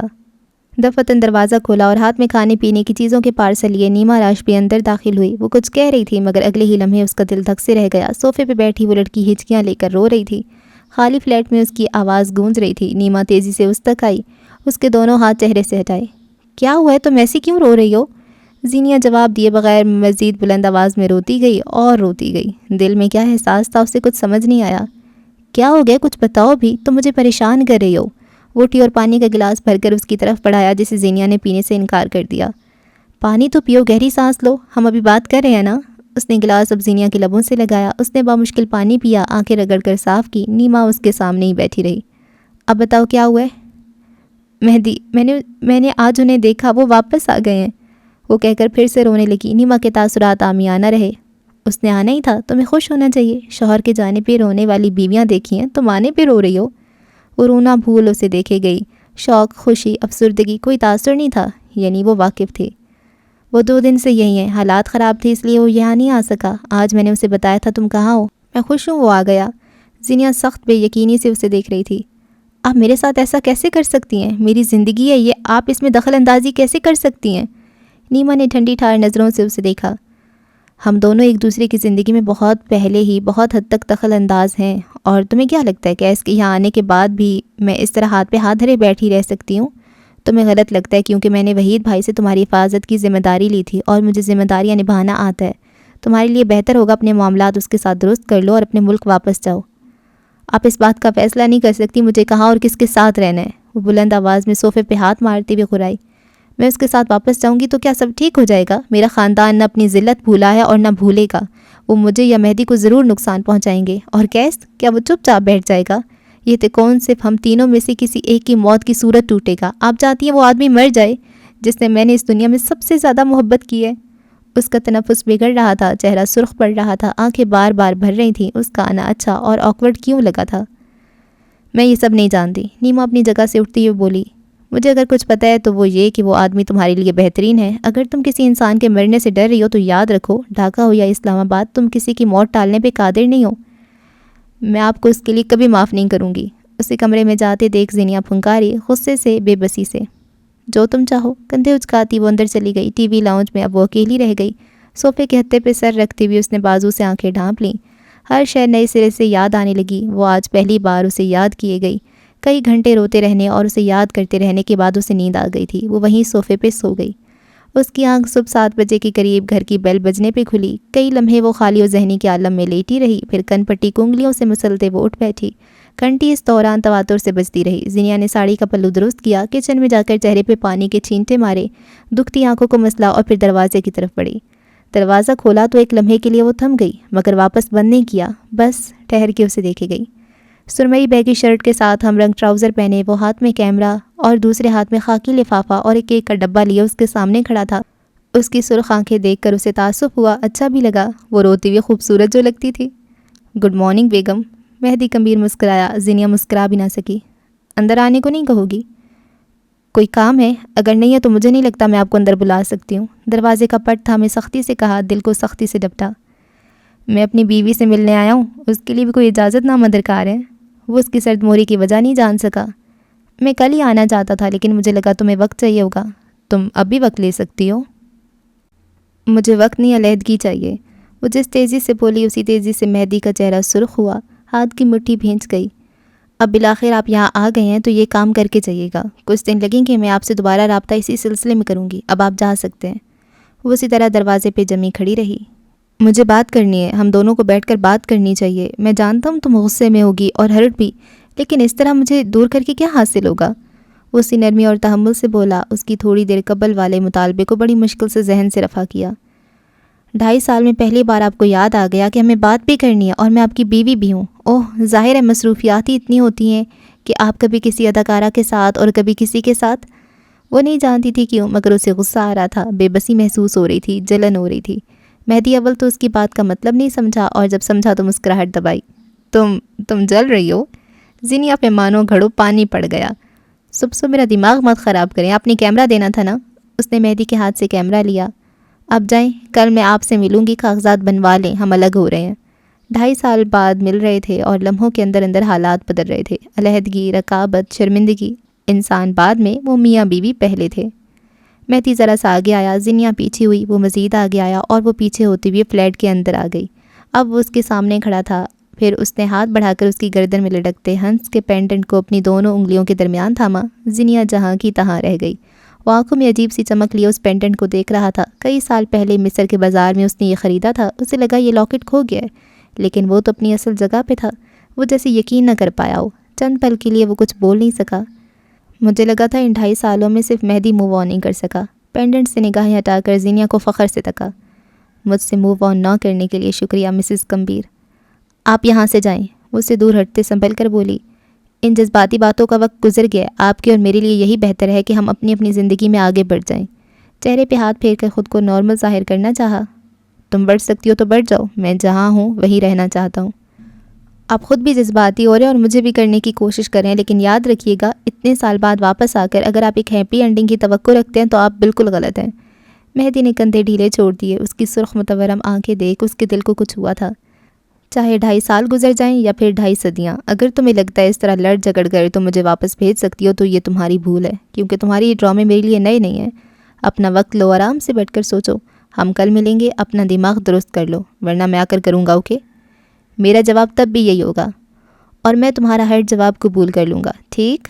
وہ ایسے پوچھ رہا تھا جیسے کسی بچے کو پچکار رہا ہو۔ زینیا بغیر جواب دیے اندر بڑھ گئی۔ وہ خالی لاؤنج میں چند منٹ کھڑا رہا، پھر ادھ کھلے دروازے کو دیکھا۔ گہری سانس بھرتا وہ باہر جا رہا تھا۔ جس سکون کی تلاش میں وہ یہاں آیا تھا وہ نہیں مل سکا تھا، لیکن واپسی تو اب اتنی جلدی نہیں ہونے والی تھی۔ وہ ہر شے کے لیے تیار تھا۔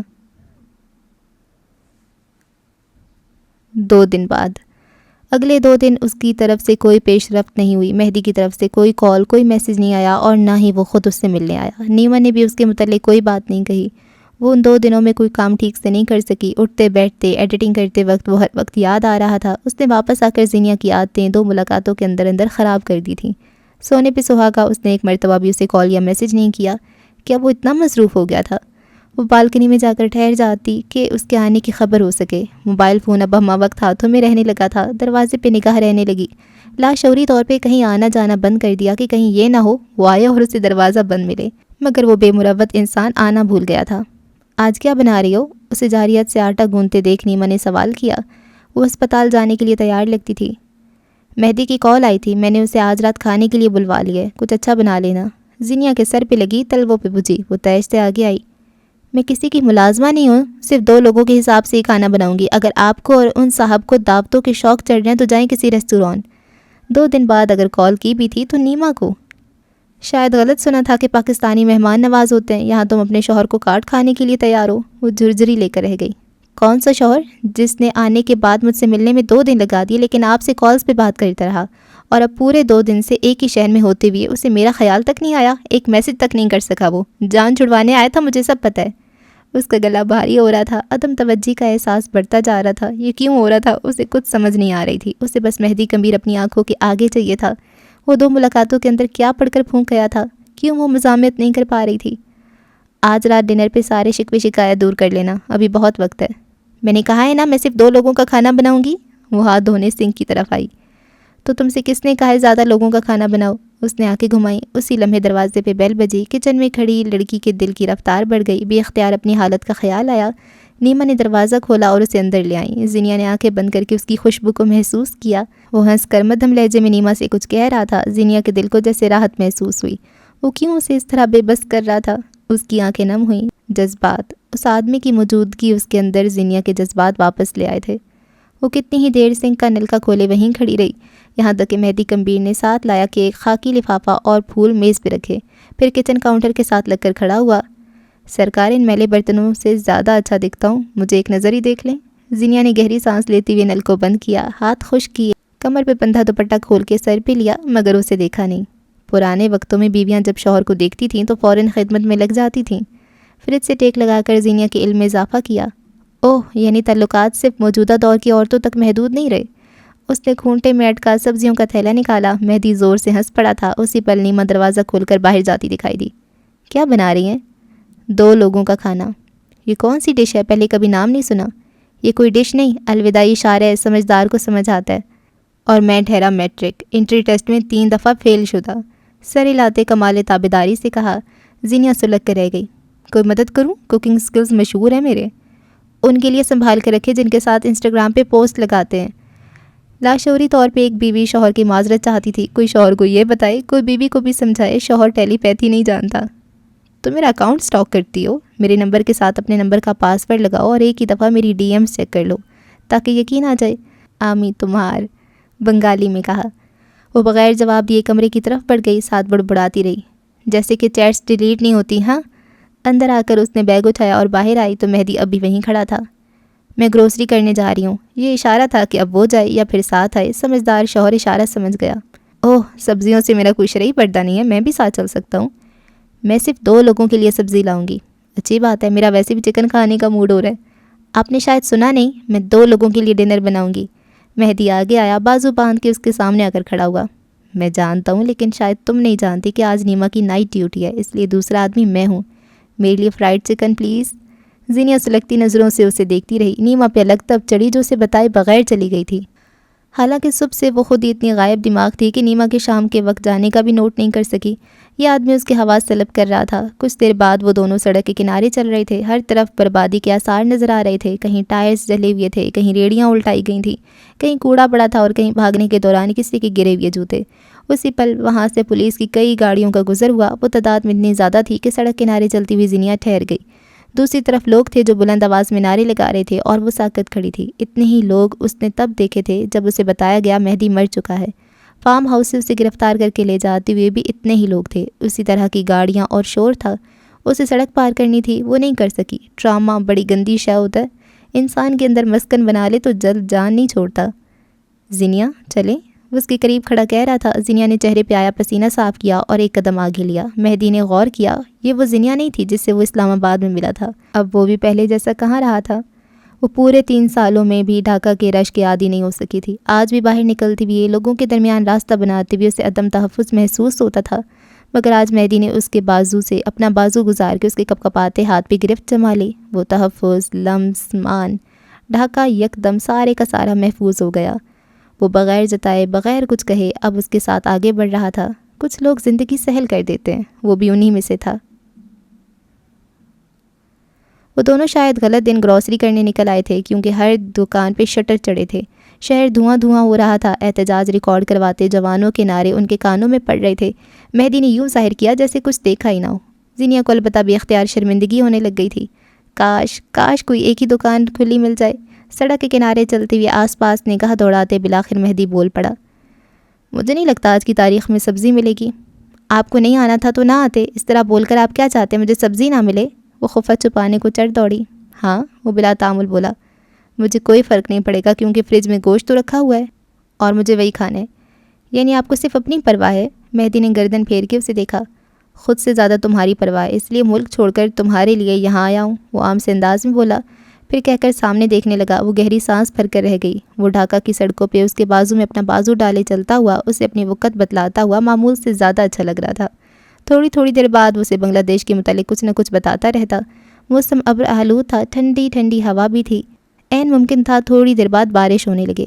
آپ نے آتے ہی کہا تھا آج کچھ نہیں ملے گا، اس لیے دیکھیں ہمیں ایک بھی دکان نہیں ملی۔ اس سے پہلے کے بعد اس پہ آتے اس نے سارا ملبہ مہدی پہ ڈال دیا۔ بالکل، میں تو کوئی بنگالی جادوگر ہوں، یا میں نے اس میں اعظم پڑھ رکھا ہے، جو کہوں گا وہ ہو جائے گا۔ پھر بھی آپ کو ایسی بات منہ سے نکالنے کی کیا ضرورت تھی؟ اگلی بار منہ گھر پہ چھوڑ کر آؤں گا۔ وائس ڈیسیژن، زینیا نے تائید کی۔ آسمان پہ یکدم بجلی چمکی اور اسی چمک کے ساتھ انہیں سبزی کی ایک دکان نظر آئی جس کے شٹر ادھ کھلے تھے۔ موقع غنیمت جان کر وہ دونوں تیزی سے اندر آئے، مگر جس تیزی سے وہ دونوں اندر آئے اسی تیزی سے انہیں مایوسی کا سامنا کرنا پڑا۔ دکان میں صرف ٹینڈے، کھیرے اور ٹماٹر تھے۔ ان دونوں نے ایک نظر ایک دوسرے کو دیکھا، پھر ٹینڈوں کو، پھر ایک دوسرے کو، پھر ٹینڈوں کو۔ شکر ہے پہلے ہی فرائیڈ چکن کی فرمائش کی تھی۔ وہ جان خلاصی کر گیا، مگر وہ بھول گیا تھا بیویوں کے پاس شوہر کو زد کرنے کے کتنے طریقے ہوتے ہیں۔ میرے گھر پہ ہفتے کی رات صرف سبزی بنتی ہے، اور اگر آپ نے میرے گھر پہ کھانا کھانا ہے تو سبزی کھانی ہوگی۔ اس کے سر پہ بم پھوڑتی وہ آگے آئی۔ مہدی نے اسے یوں دیکھا جیسے کہہ رہا ہو اوور مائی ڈیڈ باڈی۔ زینیا اب کچھ ٹینڈے اٹھا کر ترازو میں رکھ رہی تھی جب دکاندار نے اسے ٹوکا، چن چن کر سبزی دینے والا ٹائم نہیں ہے بی بی، جو دے رہا ہوں لے جاؤ ورنہ۔ اس کے لہجے میں بیزاری اور تنفر تھا۔ مہدی آنکھیں چھوٹی کیے اسے دیکھے گیا۔ وہ پیچھے ہٹ گئی. اس نے اپنا ہاتھ دوسرے ہاتھ میں لے لیا تھا ایسے جیسے ڈری ہو. وہ اس کے عقب میں کھڑا مرد شل رہ گیا. زینیا حاکم کے سوشل سکلز اس بری طرح متاثر ہو چکے تھے اور مہدی کے پاس کوئی جادوئی چھڑی نہیں تھی جسے گھمانے پہ سب درست ہو جاتا. وہ اگلے کئی لمحے اسے دیکھتا رہا. کتنے ہوئے؟ سبزی کا تھیلا پکڑتے ہوئے اس نے پوچھا. 200 ٹکا. لیکن کلو تو 80 ٹکا کا ہے. وہ بنگالی میں بات کر رہی تھی. مہدی زبان نہیں سمجھتا تھا لیکن وہ تاثر اور انداز سمجھ رہا تھا. جہاں سے اسی کا مل رہا ہے وہیں سے جا کر لے لو. وہ ایک بار پھر حد پار کر گیا. زینیا نے لب بھینچتے ہوئے اسے پیسے تھمائے. مہدی سارا وقت چپ رہا. سبزی لے کر وہ باہر نکلے تو مہدی غیر معمولی حد تک سنجیدہ تھا. تھوڑی دیر دونوں کے درمیان خاموشی رہی. سڑک پہ ذرا آگے جا کر وہ ٹھہر گیا. زینیا نے مڑ کے اسے دیکھا. تم نے وہاں اسے کچھ کہا کیوں نہیں؟ جو سبزی تم نے لی ہے اس میں آدھی خراب ہے اور تم نے پیسے بھی زیادہ دیے. زینیا کو لگا تھا اس نے غور نہیں کیا مگر اس نے کیا تھا. وہ پھیکی پڑتی رنگت کے ساتھ اسے دیکھتی رہی. وہ کم از کم اپنی ذات کا یہ سا فی الحال نہیں کھولنا چاہتی تھی. میں کیا کہتی؟ کیا کہنا تھا مجھے؟ وہ ہلکی آواز میں بولی. تم کہاں کہاں اور کس کس جگہ یہ رویہ برداشت کرتی ہو اور کیوں کرتی ہو؟ کوئی اور بھی تم سے اس طرح بات کرتا ہے کیا؟ زینیا کی رنگت سرخ پڑی. وہ انگلیاں مروڑنے لگی تھی. تمہارے سوشل سکلز بری طرح تباہ ہوئی ہیں اور تم نے ہونے دیے. لوگوں اور رش سے ڈر رہی ہو. تم بات کرتی ہوئی ہکلاتی ہو. اپنے حقوق پہ سمجھوتا کر رہی ہو. یہ کیا کر لیا تم نے؟ یکدم بارش اتنی تیز ہوئی جیسے آسمان کا سینہ چیر کر پانی کے قطرے آزاد ہوئے ہوں. وہ چھاڑ میں کھڑے بھیگتے ہوئے ان دونوں کے پاس لاتعداد سوال اور جواب تھے. یہ میرا ملک نہیں ہے. مجھے یہاں. اس کے حلق میں الفاظ اٹک گئے. یہ سب ردی ہے. تم میرے ساتھ آؤ. اس نے قریب آ کر زینیا کا بازو پکڑا اور اسے کھینچتے ہوئے اپنے ساتھ لے کر چلنے لگا. بارش میں بھیگتی وہ اس کے سہارے چلتی گئی. اس نے دکان کے باہر رک کر آدھے شٹر کو پورا کھولا اور اس سے پہلے دکاندار ناگواری سے کچھ کہتا مہدی ایک ہی جست میں اس تک آیا اور اس نے گردن سے پکڑ کر اسے دیوار سے لگایا. ایک ہاتھ میں زینیا کا ہاتھ تھا جس پہ گرفت ہلکی تھی اور دوسرا ہاتھ کسی کی گردن پہ تھا جس میں بلا کی سختی تھی. وہ لمحے کے اندر انسان سے حیوان بنا تھا. یہ ساری سبزی واپس رکھو اور جو تمہیں چاہیے وہ لے لو. دراز سے اپنی اضافی رقم بھی اٹھاؤ. اس نے چبا چبا کر کہا. سخت نظریں اس تنومند مرد پہ جمی تھیں جس کی گردن پہ وہ گرفت جمائے ہوئے تھا. اسے چھوڑے مہدی. کیا کر رہے ہیں؟ یہ کوئی بڑی بات نہیں ہے. مہدی نے اس کی گردن چھوڑی اور اسی ہاتھ سے ایک مکہ بنا کر اس کے جبڑے پہ دے مارا. پھر تیزی سے اس کی گردن کو دوبارہ اپنی گرفت میں لیا. زینیا سہم گئی تھی.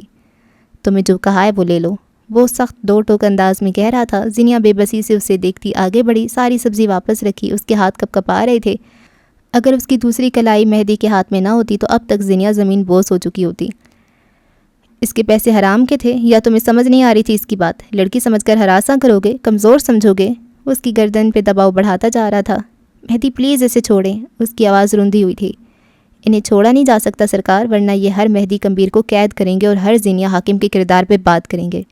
اس کا لہجہ، لمس، آنکھیں، وہ ٹراما سے ٹریگر ہوا انسان لگ رہا تھا. تمہیں جو کہا ہے وہ کرو. وہ تیزی سے دوسری سبزی تھیلے میں بھرتی گئی. اس کی آنکھیں بری طرح بہہ رہی تھیں. لرزتے ہاتھوں سے تھیلا بھر کر وہ اس کے قریب آئی. پلیز بس کر دیں. وہ اس کے بازو پہ اپنا ہاتھ رکھے منت کر رہی تھی. اس کے لمس پہ وہ مڑا. وہ رو رہی تھی. اس کے ہاتھوں میں لرزش تھی. مہدی پہ جیسے کسی نے ٹھنڈا پانی ڈال دیا تھا.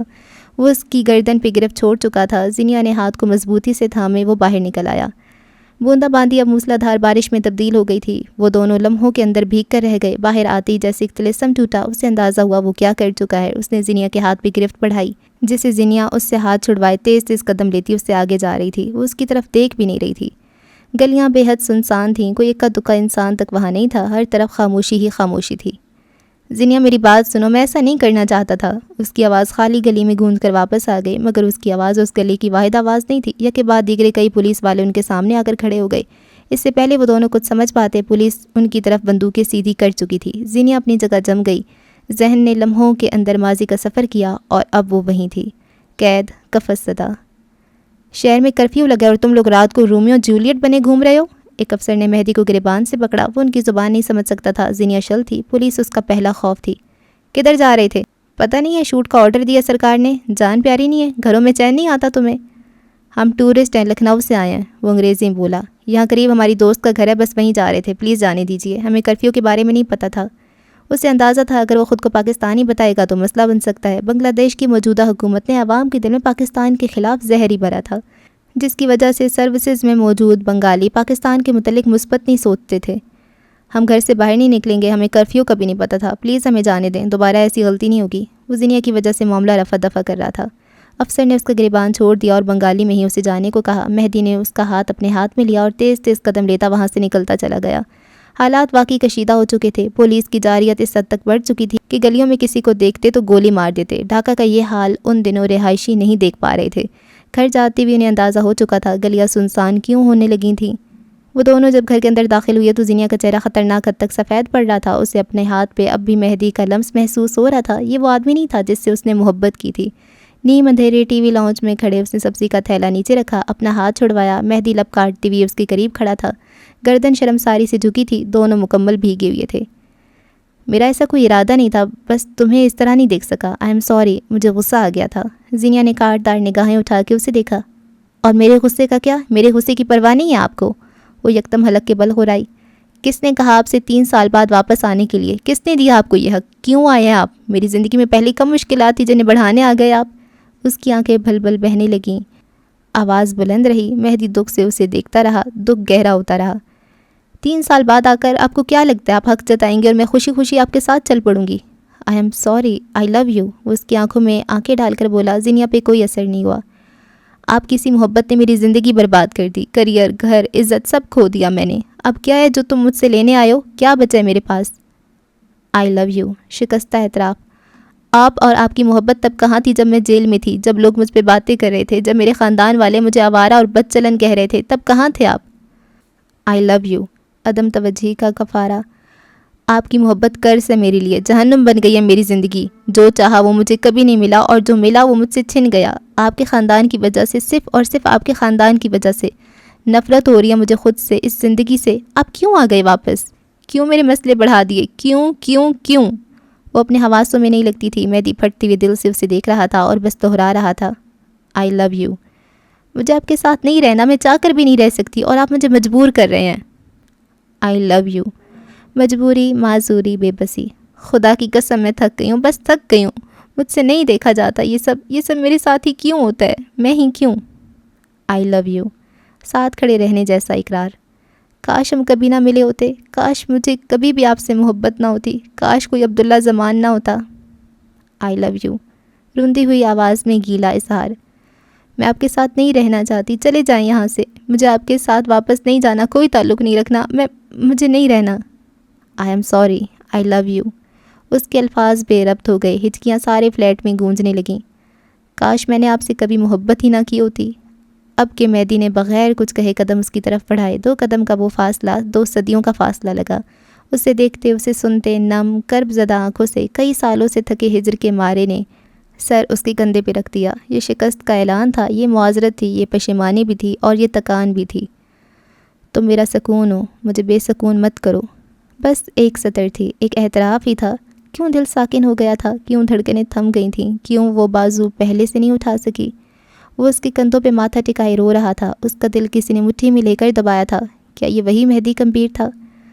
آئی ایم سوری، جو ہوا سب میری غلطی تھی۔ آئی ایم سوری، لیکن یہ مت کہو کہ ہمارا ملنا غلط تھا، یہ مت کہو کہ ہماری محبت غلط تھی۔ مجھے بے سکون مت کرو۔ تم سے ملاقات میری زندگی کا سب سے خوبصورت لمحہ تھا۔ یہ مت کہو کہ… وہ 30 سالہ مرد اس کے کندھے سے ماتھا ٹکائے بچوں کی طرح رو رہا تھا۔ اس کے چوڑے مضبوط شانے اس وقت کمزور تھے، اس کے بال زینیا کی دھوڑی کو چھو رہے تھے۔ وہ چند لمحے ساکن کھڑی رہی، پھر زینیا نے پہلو میں گرے ہاتھ اٹھانے کی کوشش کی۔ یہ کام مشکل تھا، بہت مشکل۔ خود تکلیف میں ہوتی ہوئی کسی کو دلاسا دینا مشکل تھا۔ مجھے 3 گولیاں لگی تھیں میرے سینے میں، پیٹ پہ۔ مجھے پراپر ٹریٹمنٹ نہیں ملا، مجھے سفید کمرے میں بند کر دیا تھا۔ میں وہاں تمہیں بہت یاد کرتا تھا۔ وہ بولتے بولتے رک گیا، بول نہیں سکا۔ تکلیف جو 2.5 سال سے دل میں پنجے گاڑے بیٹھی تھی، وہ اسے کہہ ہی نہ سکا، بس روتا رہا۔ میں وہاں بہت تکلیف میں تھا، مجھے تمہاری فکر تھی، اپنی فکر تھی۔ مجھے لگتا تھا میں مر جاؤں گا، میں مر جانا چاہتا تھا، لیکن میں نے وہاں بھی تمہیں نہیں چھوڑا، میں کبھی خیال میں بھی تمہیں نہیں چھوڑا۔ تم کیسے کہہ سکتی ہو ہمارا ملنا غلط تھا؟ تم ایسا کیسے کہہ سکتی ہو؟ زینیا نے دھیرے سے اپنے دونوں ہاتھ اس کے کندھے پہ رکھے، ایسے جیسے اسے تسلی دینے کی کوشش کی ہو، مگر وہ بہت بری طرح ٹوٹ کر بکھرا تھا۔ زینیا کے کندھے سے سر ہٹاتے وہ چہرہ ہاتھوں میں چھپائے گرنے کے انداز میں صوفے پہ بیٹھ گیا، اور اب وہ اسی طرح چہرہ ہاتھوں میں چھپائے رو رہا تھا۔ مہدی کمبیر کبھی کسی کو اپنی تکلیف بتاتے ہوئے اس طرح نہیں رویا تھا۔ وہ اسے دیکھ رہی تھی، اس کی تکلیف تو کبھی کسی کو نظر نہیں آئی تھی۔ وہ تو ہمیشہ سب چھپا لیتا تھا، اس لیے کسی کو کبھی پتہ ہی نہیں چلا کہ سرور کمبیر کے بیٹے کے پاس بھی دل ہے اور وہ دکھتا بھی ہے۔ جب میں وہاں سے نکلا میں نیم پاگل ہو گیا تھا، دورے پڑتے تھے، راتوں کو نیند نہیں آتی تھی، گلٹ ہوتا تھا مجھے۔ ہاں گلٹ تھا کہ میں تمہیں بچا نہیں سکا، تم میری بیوی تھیں اور میں تمہاری حفاظت ہی نہیں کر سکا۔ یہ گلٹ ہر تکلیف سے بڑا تھا۔ میں نے تمہیں کہا تھا جب تم اکیلی ہوگی تب میں تمہارے ساتھ ہوں گا، میں نہیں رہا۔ تمہیں میری تکلیف کا اندازہ ہے؟ زینیا صوفے کے قریب آگے کو ہو کر اس کے سامنے کھڑی ہوئی، دونوں ہاتھ اس کے کندھے پہ رکھے ایسے جیسے تلافی کی ہو۔ اس کے ہاتھ چہرے سے ہٹائے اور اسے اپنی قریب کیا، پھر اسے خود سے لگایا۔ بکھری ہوئی کو سمیٹ لیا گیا۔ وہ اب کسی سہمے بچے کی طرح دونوں بازو اس کی کمر کی گرد لپیٹے اس کے سینے پہ سر رکھے رو رہا تھا۔ وہ اب کچھ بتا نہیں رہا تھا، اس نے بتانا آدھے میں چھوڑ دیا تھا۔ بس کوئی تکلیف تھی جس نے اسے جکڑ لیا تھا، اور کوئی راحت تھی جو اس لڑکی کے پاس تھی، کیونکہ وہ مہدی کمبیر کی بیوی تھی جو اسے مکمل کرتی تھی۔ وہ جو اس کا سکون اور محبت تھی، جس کے لیے اس نے آدھی دنیا الٹ پلٹ کر رکھتی تھی، وہ اس کے بے حد قریب اب بے حد پرسکون تھا۔ آئی ایم سوری، آپ کو کوئی قصور نہیں تھا، مجھے غصہ آ گیا تھا، آئی ایم سوری۔ اس کے سر کے بالوں پہ ہاتھ پھیرتی، اس کا کندھا تھپکتی، وہ اسے تسلی دے رہی تھی، اس آدمی کو جس کی تکلیف سے اسے بھی تکلیف ہوتی تھی، جس کا ٹراما اتنا ہی بڑا تھا جتنا اس لڑکی کا۔ ہم دونوں کے ساتھ غلط ہوا، آپ کا کوئی قصور نہیں، آئی ایم سوری۔ مجھے کوئی حق نہیں تھا کہ میں آپ کو ہرٹ کروں، آئی ایم سوری۔ میں ہمارے درمیان کسی ملاقات پہ نہیں پچھتائی، میں بس غصے میں تھی۔ سب کو میرا قصور نظر آتا ہے، ہر کوئی مجھے سنا کر آگے بڑھ جاتا ہے۔ میری بات کسی نے آج تک نہیں سنی کیونکہ میں کسی کو کبھی نظر نہیں آیا۔ میرے ماں باپ ہوتے تو میں کبھی اتنا اکیلا نہیں ہوتا۔ زینیا کو لگا تھا اس کا دل پھٹ جائے گا۔ وہ جو سن نہیں پا رہی تھی، یہ آدمی سہ کر کمال کر گیا تھا۔ وہ اتنا عرصہ یہ سب دل میں لیے گھومتا رہا تھا۔ مجھے تم ملی، تم نے مجھے سمجھا، ہیل کیا، اور پھر سے مجھ سے دور ہو گئیں۔ میں نارمل نہیں رہا یار۔ اس نے چہرہ نکال کر زینیا کو دیکھا، وہ اسے ہی دیکھ رہی تھی۔ دونوں کی آنکھیں بھیگی ہوئی تھیں، دونوں اذیت کے مختلف دوراہوں پہ تھے، لیکن ساتھ تھے۔ اندھیرے لاؤنج میں وہ ایک دوسرے کی روشنی تھے۔ میں نے تمہیں ہمیشہ مس کیا، تمہیں ڈھونڈا۔ یہ مت کہو کہ وہ کہہ نہیں سکا، کہا ہی نہیں گیا۔ میں نے اتنا عرصہ سب دل میں رکھا تھا، میں نے کسی کو کچھ نہیں کہا۔ اس نے ایک بار پھر سر اس کے سینے پہ رکھا، بازو اس کے گرد باندھ لیے، یہاں سکون تھا۔ میں سن رہی ہوں، مجھے بتائیں، میں ہمیشہ سنوں گی۔ اس کے بال درست کرتے ہوئے، اس کی آنکھیں اپنے ہاتھوں سے صاف کرتے ہوئے تسلی دے رہی تھی۔ مہدی سرور کمبیر اس کے قریب ہو کر اگلے کئی منٹ، کئی لمحے بس بولتا ہی رہا تھا۔ ہر تکلیف، ہر غم، ہر شے اسے آج سامع مل چکا تھا۔ اچھا جی، اس کو سامع مل گیا۔ سامع کون ہوتا ہے؟ سننے والا۔ ہاں میرے تو اتنے سارے سامع ہیں لیکن آپ لوگ مجھے نہیں سنتے، آپ لوگ کہانی سنتے ہو، لیکن چلیں کچھ مجھے بھی سن لیتے ہو اچھا جی، تو سامعین، اچھا سامع سے سامعین نکلا ہے، ٹھیک ہو گیا، ٹھیک ہے۔ تو سامعین، کیسی لگی آج آپ کو آج کی ایپیسوڈ؟ اچھا، جب میں اتنا زیادہ بولتی ہوں، ریکارڈ کرتی ہوں نا، تو میرے جو ورڈز ہوتے ہیں وہ تھمبل ہونے لگ جاتے ہیں، زبان میری کچھ کی کچھ پروناؤنس کر رہی ہوتی ہے۔ اور چلیں کوئی بات نہیں، نریٹر کے بھی اپنے اپنے دکھ ہوتے ہیں۔ ہاں، تو میں کہہ رہی تھی کہ آج کی ایپیسوڈ اچھی تھی۔ کیس کی اور زینیا کی ملاقات، اور زینیا اور مہدی کی ملاقات، دونوں میں کتنا فرق تھا نا۔ مجھے کیس پہ بھی دکھ لگ رہا ہے اور مہدی کا بھی دکھ لگ رہا ہے جب کہتا ہے کہ میرے ماں باپ نہیں ہے نا، چوٹو کٹوٹو پٹوٹو بیچارہ۔ اور ابھی تک مجھے یہ اس چیز کی نہیں سمجھ آئی کہ زینیا پہلے سے کیوں نہیں ملی، مطلب 2-2.5 سال کیوں یہ بس بیٹھی رہی اور اس سے دور ہوتی گئی، اور نیما نے اسے کیوں دور رکھا؟ وہ جا رہی تھی، اچھا خاصا خوش ہو گئی تھی، اور نیما نے اسے کہا نہیں، وہ تمہاری نا محبت ہے، وہ ختم ہو جائے گی، وہ ابھی تم میں سکون ڈھونڈ رہا ہے، بعد میں تم سے تنگ آ جائے گا۔ عجیب ہے بھائی، مجھے نیما اور وحید اللہ دونوں بہت برے لگ رہے ہیں، انہوں نے ان کو الگ کیے رکھا۔ خیر، اب تو مل گئے نا، اب تو وہ سمجھ لیں گے دونوں۔ یار بہت ٹراماٹائز ہوئے دونوں، کیا سب کے سب ٹراماٹائزڈ ہوئے ہیں۔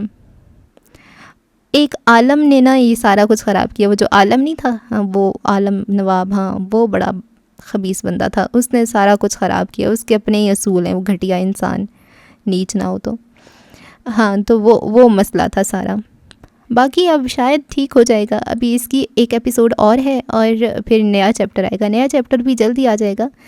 بس آپ نے کیا کرنا ہے، آپ نے کر لینا ہے چینل کو سبسکرائب، اور مجھے رکھنا ہے دعاؤں میں ڈھیر سارا یاد۔ Bye bye.